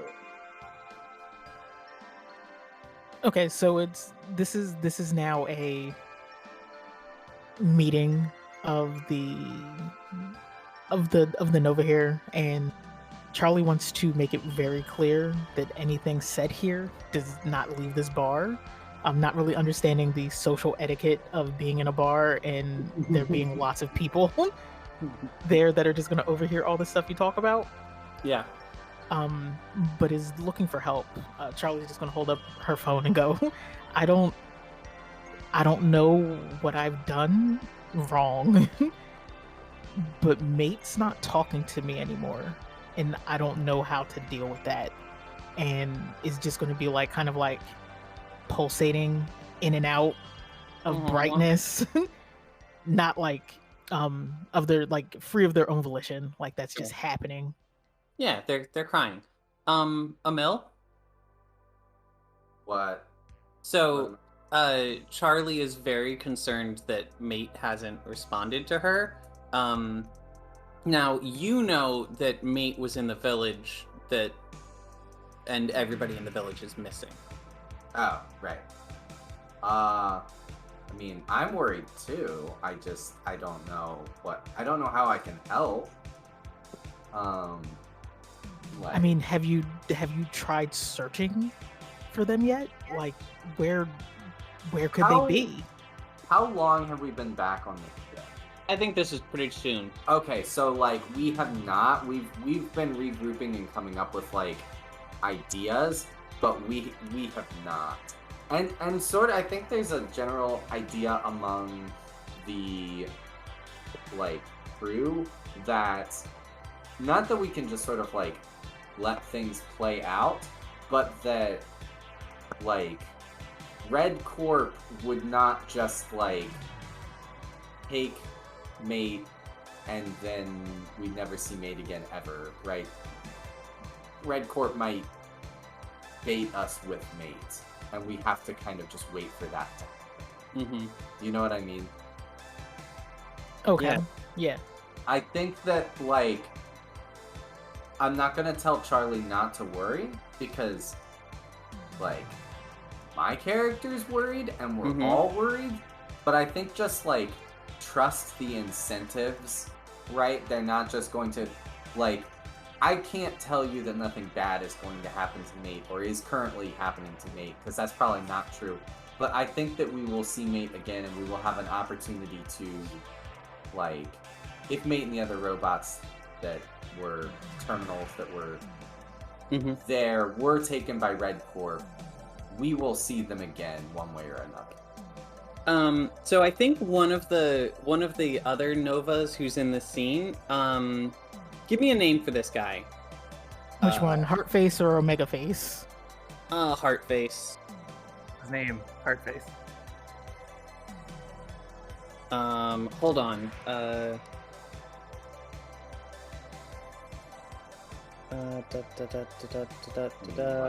Cardioid? Cardioid. Cardioid is very good. That's very good. Cardioid. Okay. So, Cardioid has been listening to this, and he puts in. Kevin, what is a Nova display of comfort? The equivalent of like patting somebody on the shoulder. I don't think that we would have to go to a lead-lined room to do. Okay. I think you might like look around and be like, now is neither the time nor the place to irradiate you. Okay. So Cardioid walks up to Charlie and blinks his like heart emoji a couple times, and then he says, "I lost a friend on a mission too a while back, and when that happened, I was very sad, and one of my teammates showed me a human comfort ritual. Come, I will show you." And he starts walking away. Do you follow? Yes, we all follow. Yeah, Charlie's gonna go, but Charlie has stopped strobing as quickly as she had, because now she's like confused about what's about to happen. Everybody in the bar is just kind of like thinking like, this is a little strange, and then from around the corner you just hear this like buzz, like a bunch of like buzzing noises and these like vague like purple, like bright purple, like sprite lights are like as they're all like flashing like right at each other. So Cardioid takes you back to he takes you back to the room that he shares with his roommate. Hold on. And in this room there is sorry, let me get Corin out of here. There is a kettle, and Cardioid starts heating up the kettle, and then he holds up a tea bag and he says, "These are human comfort items. They serve no purpose, but humans believe it makes them feel better."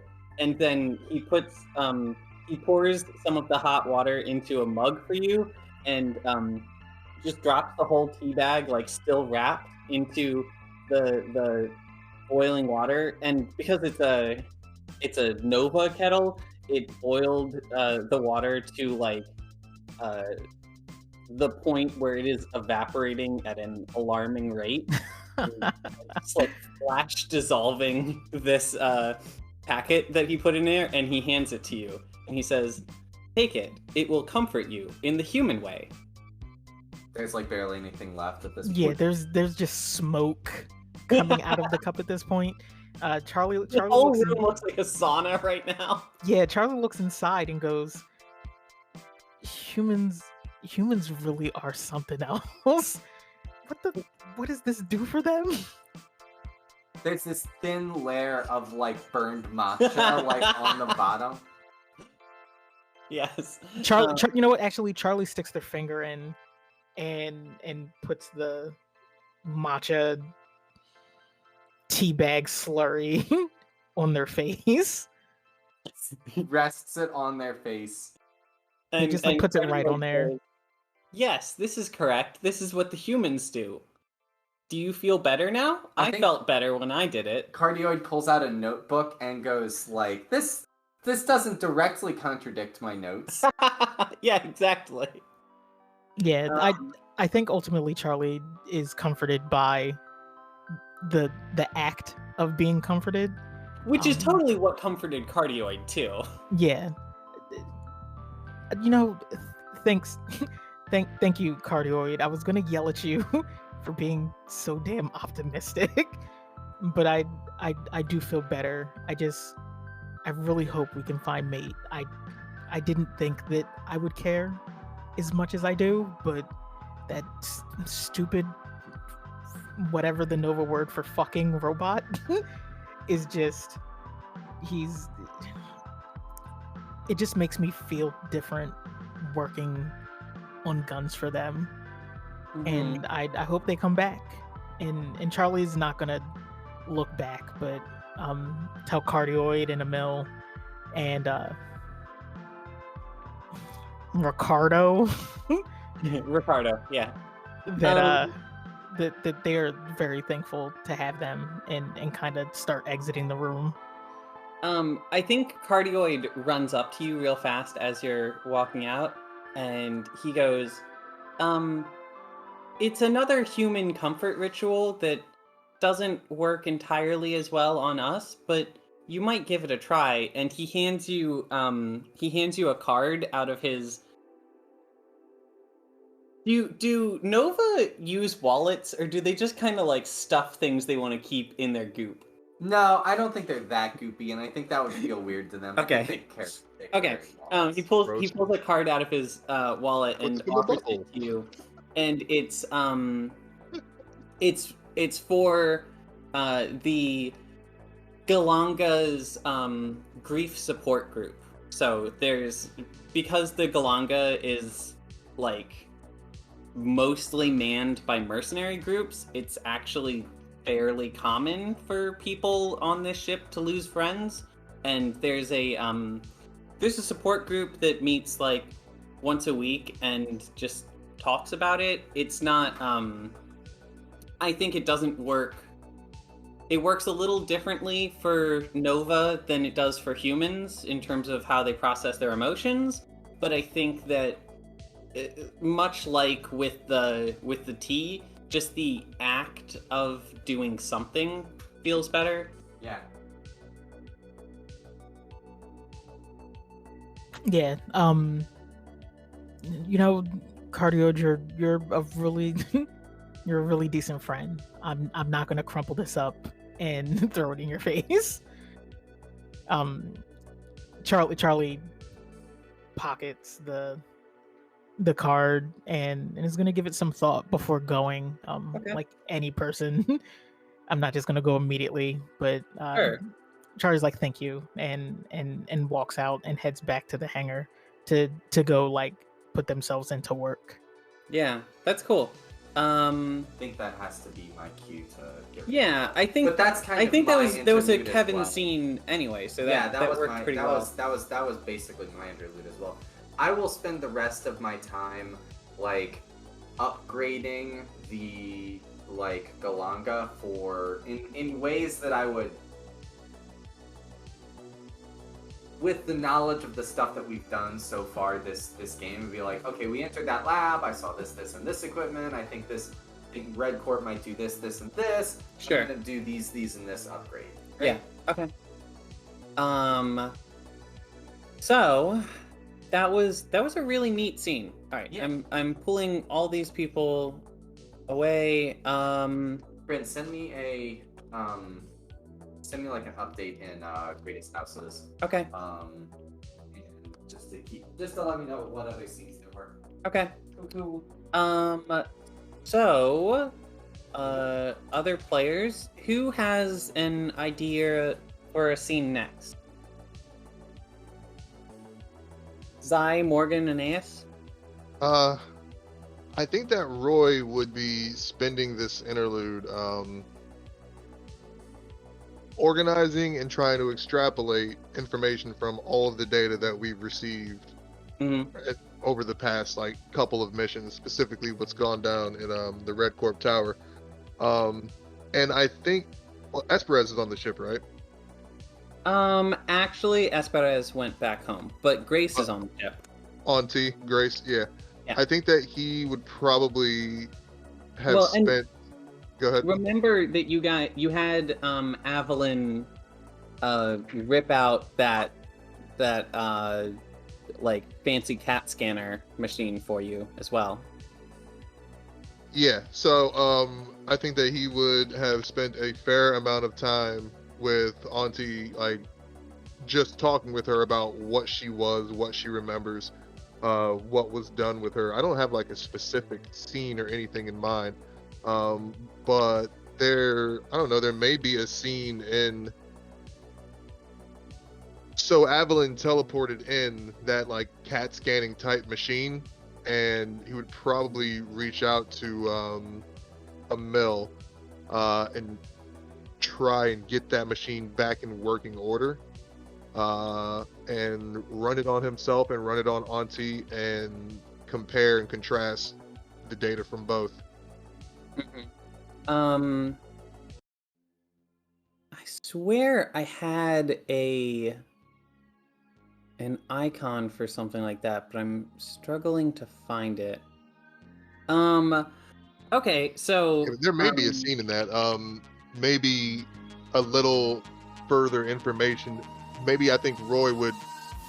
I mean, we've talked about this before in like sidebar or like private DMs and stuff, but like maybe a little bit more background on what Roy is, where he came from, and basically not that they would find anything directly to say that, oh, this is what you are, but I think Auntie would have the information to know that, okay, so we know that you aren't this, but we know that you are this amount of years old, or whatever you were came from this time, and there's only one other thing that came from that time.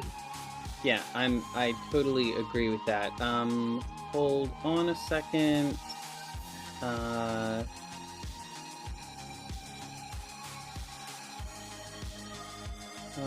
Not that layer. Not that layer. Not that layer. Not that. How am I missing this?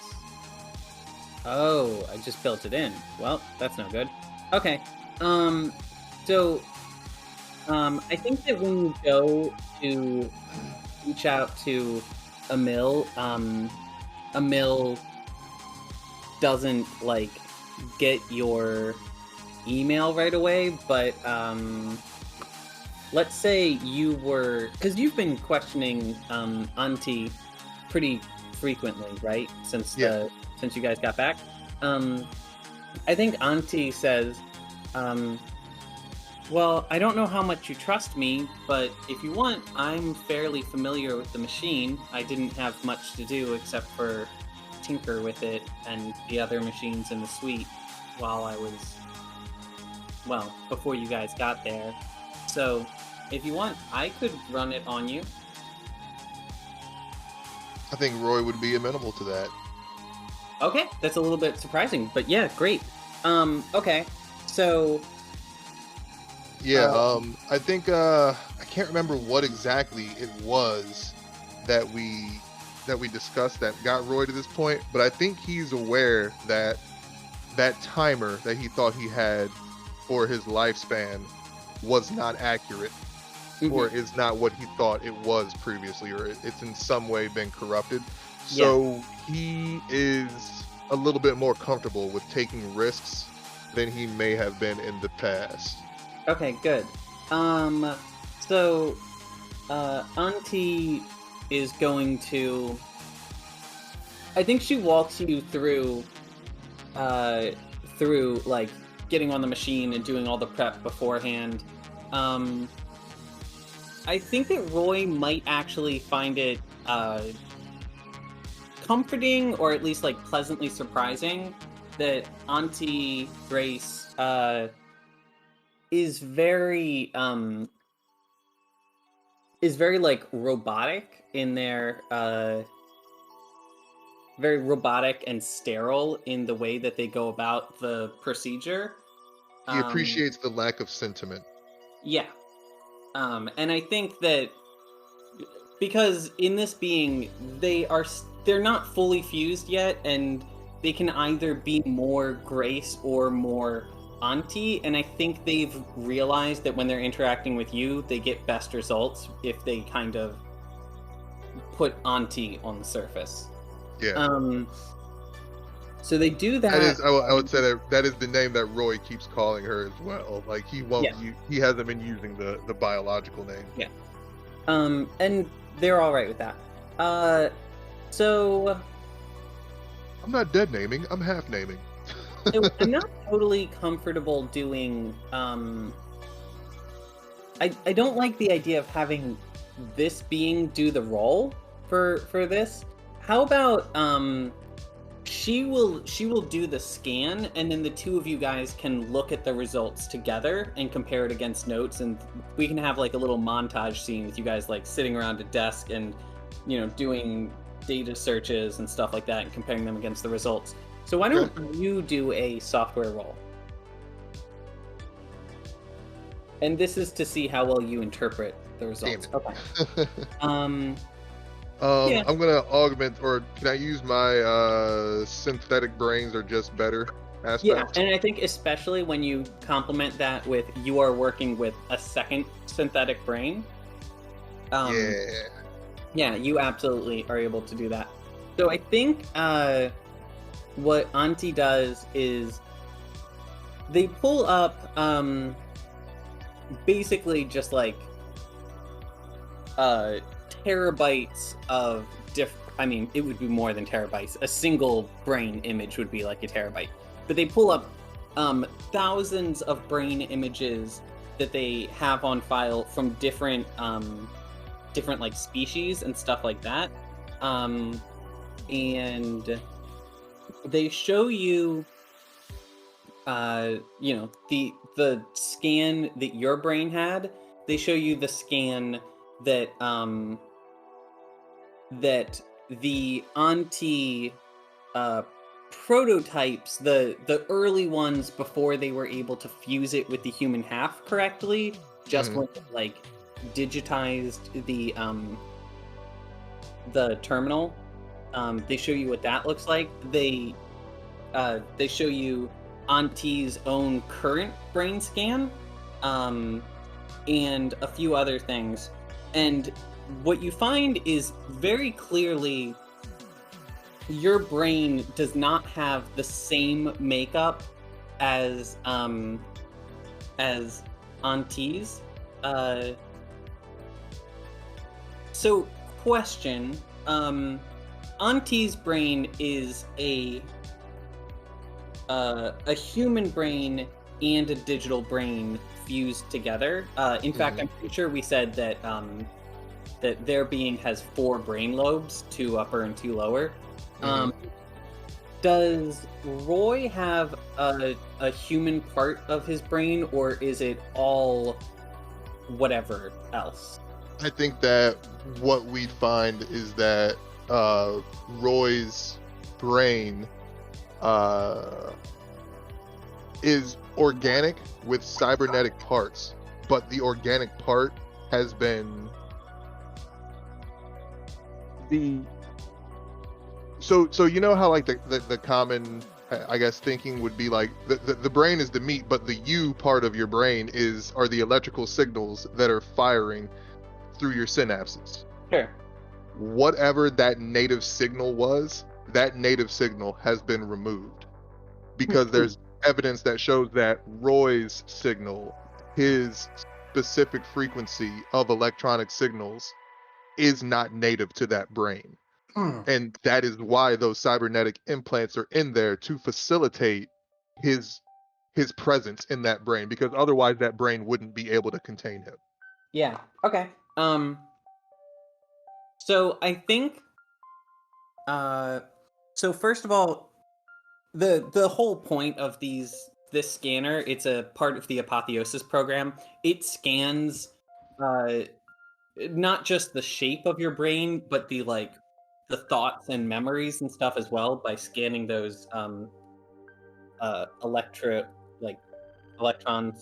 statuses and stuff like that. So she's able to look at the pattern in your brain and clearly indicate it's not human. It's also clearly not network, although it's a little bit reminiscent of a network brain in that it is totally different from every other organic brain they have. Right. But the interesting thing she points out is that your brain doesn't have a human component, and most of the experiments they did putting network brains into human bodies on their own resulted in failure. Like, it just resulted in death. Now, the process that they ended up with that resulted in Auntie and resulted in creating a Primarch, that is kind of different, because that ended up it created an organic brain, but also has the human brain there to kind of facilitate it, and they used warp magic to make some other things work.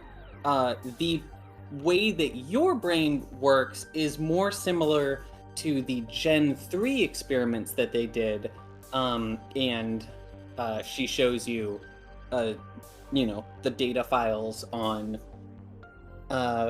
one of the third generation Primarch experiments, where they had tried putting, this was after they had tried putting a network brain in a, meat package and seen it fail. They then tried putting a network brain in a meat package and using machine parts to kind of hold it together and keep everything ticking.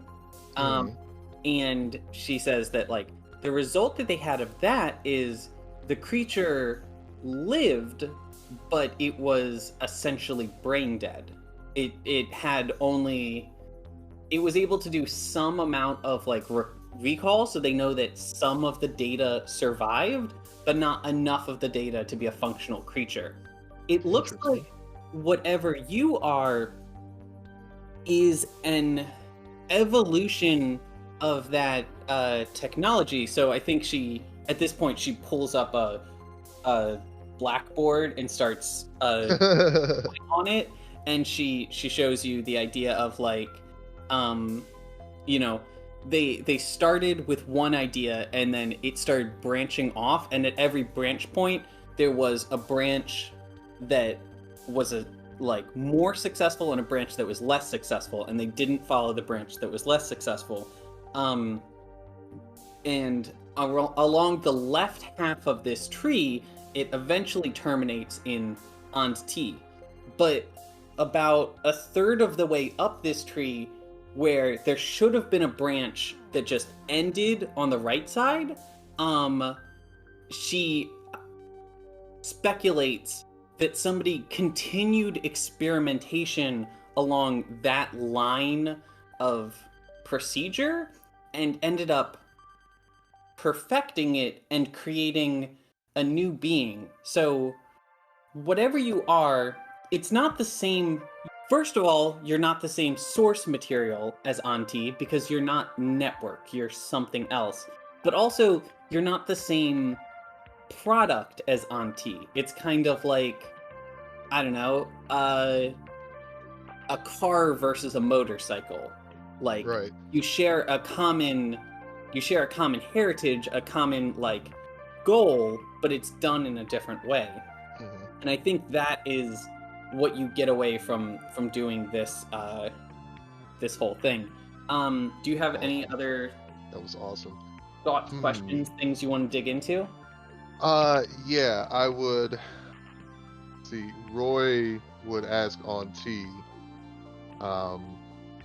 if she knows of any non-network intelligences that would have existed at some point. Something that looked like it, something that was like whatever source material he came from. So I think Auntie thinks for a second, and I think she says, well, this is something the network would know, and it's something that Auntie probably does know, or did, but I don't think our head is clear enough yet to be able to recall it. What we can do is we could try to hack into the network and check their databases directly and see, what they know. If we had Mate here, you know what we could do? So we can't check on me very well because my organic brain is messing with my network brain. The data's there, but I'm having trouble filtering through to find it. Let's check with Bigsby and Pascal. Okay. All right, doing it. Okay, so I think we would probably call them into whatever area that we're in, as opposed Do you to want going both out of them to or just one of them? both. Okay. Yeah, I don't see why we would just get one, but yeah. We probably asked them to come to this room probably because there's like data there that we would want to share with them, and it would just be easier to have it all in one spot. Okay, I've got a scene, a set piece we can work on. It's not perfect, but to front and then map layer. That works. Okay, so we've got Auntie, we've got Roy, we've got Bigsby and Pascal. So we're going to do something that's very similar to what we did when we hacked Mate. But I think because you have a second terminal there to supervise, and you have Auntie and Roy has experience doing this once before, I think it'll go a little bit smoother. Yeah, I would hope this doesn't go the same as last time. I don't want to erase Roy by accident. So Wait, I thought we were going to be going into one of the you're going to be going into one of those too. So yeah, we're not going into Roy. is either Bigsby or Pascal willing to volunteer to be scanned in order to try to find this piece of obscure network knowledge? I think before that question is laid to them, Roy would describe to them how he's on a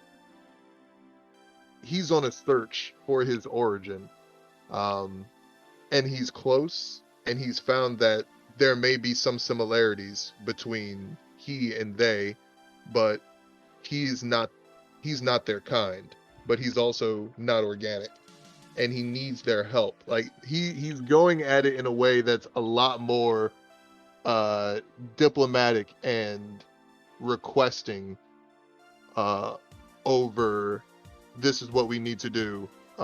we require your presence. So he's definitely trying to get their consent for something like this. Okay, I like that. I think Pascal would be more open to the idea of doing, like, submitting to the scan, to be helpful. Also, Bixby it would probably be better, long term if nothing happened to them. Yeah. And he's I think that probably to even sell it even better, he would mention that Red Corp is somehow tied up in obscuring whatever it is he is. And since they are also an enemy of Red Corp, any information that they can find out about what they're involved in would be helpful to them. Yeah, right now Pascal would definitely want to help to figure that out, because it's like they've taken so much from them. Also, Pascal is really open to the idea of helping Roy. So give me a software roll from Pascal and a software roll from Roy.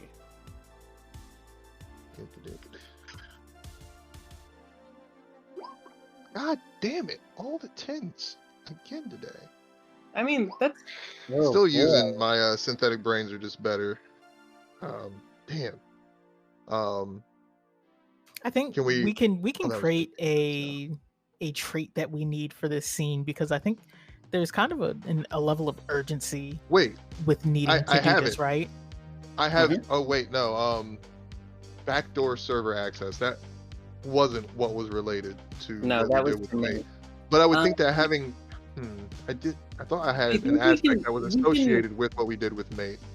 We can invoke the idea that you've done this same process on Mate before. To reroll. So it would either be a reroll or a +2 bonus.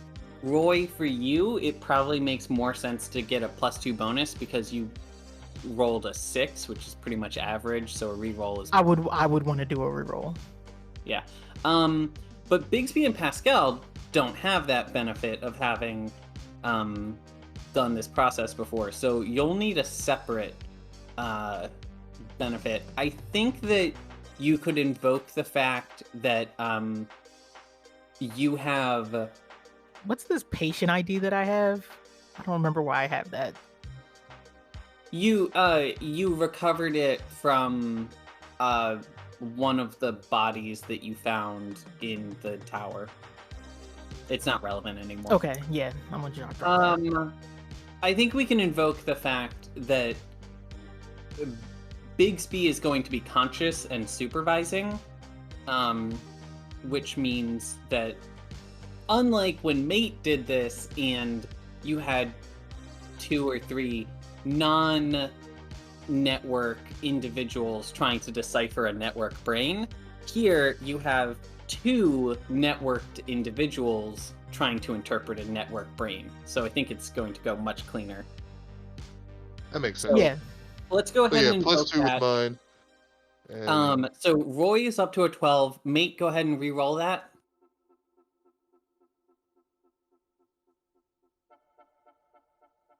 It's not great. Better.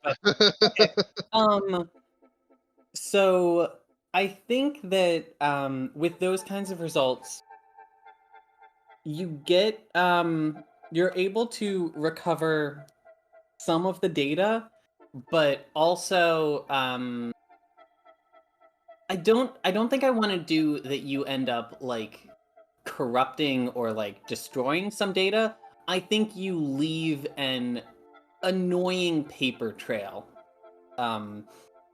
So when Pascal boots back up, you know, there's going to be like several dozen, just like, there's going to be a bunch of like text files that are just kind of littering their hard drive that they have to clean out eventually, that got generated in the process of this search. So yeah, okay.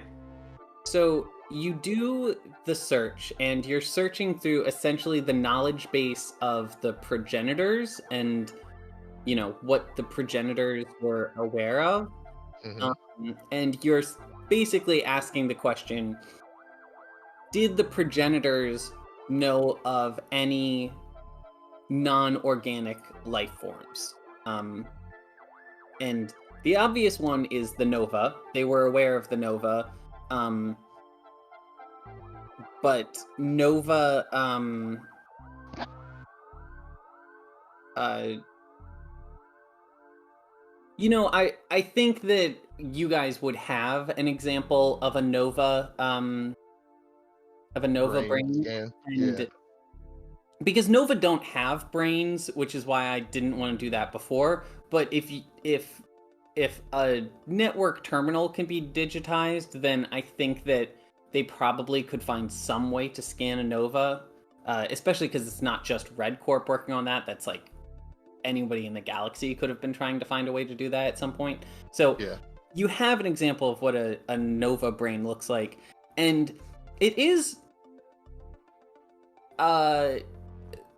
it's another outlier. So network brains, Roy brains, and Nova brains all look different from each other, but they also all share the trait of looking different from all other organic life form brains. So you're searching for what whether the progenitors knew of any other kind of like life forms that could fit this bill based off of like what you know about them. And I think after it takes a long time. You're in there for 4 hours, and at this point I think that Bigsby is maybe getting a little bit nervous about how long Pascal has been like put in rest mode and how long he's been under the knife, so to speak. Mhm. But eventually you find a link in one of the articles that it's a little promising, and you follow it and you start clicking through a few different links, and you start piecing together a crude idea. It looks like the network and the progenitor had some files on these entities that they called thoughts. Like a being called a thought. And I think that's probably part of why it took you a while to find, is you probably just thought that it was like, somebody talking about the idea of having ideas. But eventually you start to make the connection that it is like a capital T thought species. The part of the problematic thing with finding any information about it is that there are very few articles on them, because it looks like the progenitors weren't very interested in them. And I think what you find is... so I've been thinking of like perusing one of these databases as kind of similar to like clicking through a Wikipedia to try to find information. I think you find an article that mentions the thoughts. There is no article on the thoughts themselves, but where it mentions the thoughts, there is a like a link to a document, like a citation. You will be able to follow that, but the document is not in Pascal. If you follow that link, you will be opening it out of the network server, which is going to expose you guys to the network. Do you want to do that? Pascal is the one under the knife, right?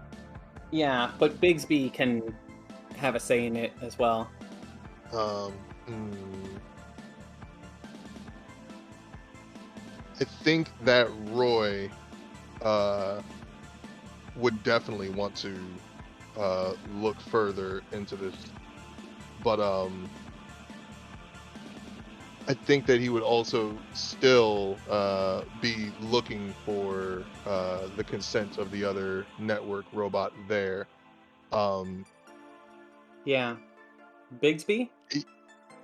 Yeah, Bixby is not cool with that.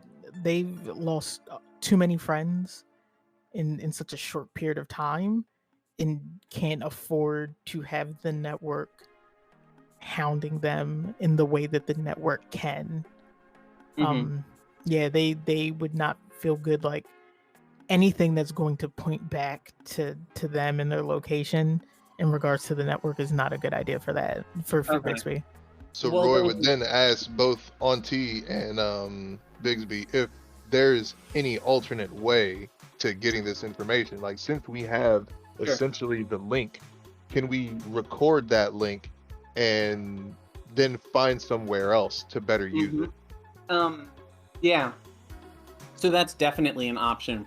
What you can do is you can record that link, and now that you know that it's like, now that you're aware of the word thought, you can go through and like find every mention of the word thought in their database and record all of the citations related to those, and you're going to end up with like 50,000 like articles or something. It's going to take you quite a while to sort through all these links, even when you are able to access them. But you're able to get the links. You write down, you make a text file somewhere and you copy down all of these links to files on the network server, and the next time you find some way to access the network server, you'll be able to pull up all those files and find what you're looking for. Cool. Yeah, so part of the reason why Roy was also looking for consent is that he, upon finding the mention of the thoughts, started feeling something that he has not experienced before. And the closest organic expression to what it is would be to feel excitement. Feeling like there is part of him that is larger than itself, almost that like he's expanding, but he just takes it as excitement, and it's kind of taken aback by it because he hasn't really felt anything like that before. So like, yeah, okay, that's cool. I'm in a bit of a daze right now. No, We'll that's find dope. We'll find somewhere. We'll look through this. Okay. We'll get this information. So, so you guys, start to close everything out, seal everything up, and then start to wake Pascal up. And if it's all right with everyone, I would like to stop there, and we will do Ruda and Avalon next week. Does that work? Yeah. Okay. So Sorry I took so long, y'all. no, That's cool. great game. Okay, so okay, here's what we're going to do. Let's do. What do you guys think about? We all just go to the Discord game notes page, and we kind of like take turns writing down the things that we remember, and I will kind of coordinate. Does that sound like a setup that makes sense? Go. Okay. Yeah, I have my stuff compiled. I was just going to drop that in game notes once we're done. Okay. So things that happened. We did galactic politics, and Zai already took good notes on those. Like I said, those are just like me. Yeah, those are centric. character They don't- specific. Yeah. Yeah. Yep. They don't really take account of what the other folks were doing that much. Okay, yeah. So I will. Okay, then let's do that real quick, and I can. That'll be easy because I already made notes. So who did we do? We did. I think. Let's start with Smarsh.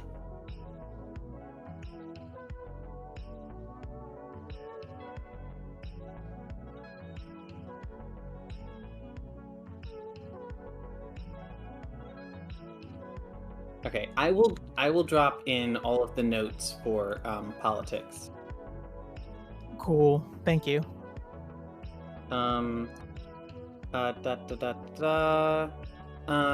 Okay, and you wrote down Charlie? Yeah, I got the notes for Charlie. Excellent. Okay.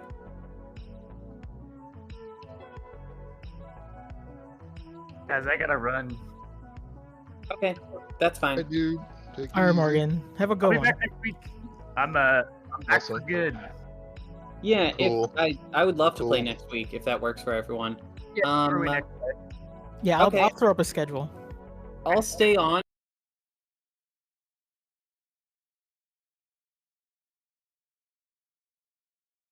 For a couple minutes longer. Notes down. Actually, it looks like Mike got the Charlie notes. Zai, are you going to be able to write down the notes for? I'm about to put in the notes for what- just our interlude, what- yeah, for my interlude. Great, and I will write down the notes that I recorded for all of the politicians, and that should do it. So yeah, we can break and we'll catch up on this next time. This was a really good game. Awesome. It was good to get Yeah, back y'all. into the swing of things. Yeah, it was. Next time, we lead with Evelyn and Ruda. Yes. All right. Bye, everyone. All Bye, right, Charlie. see you. Have a great week. See you. You too.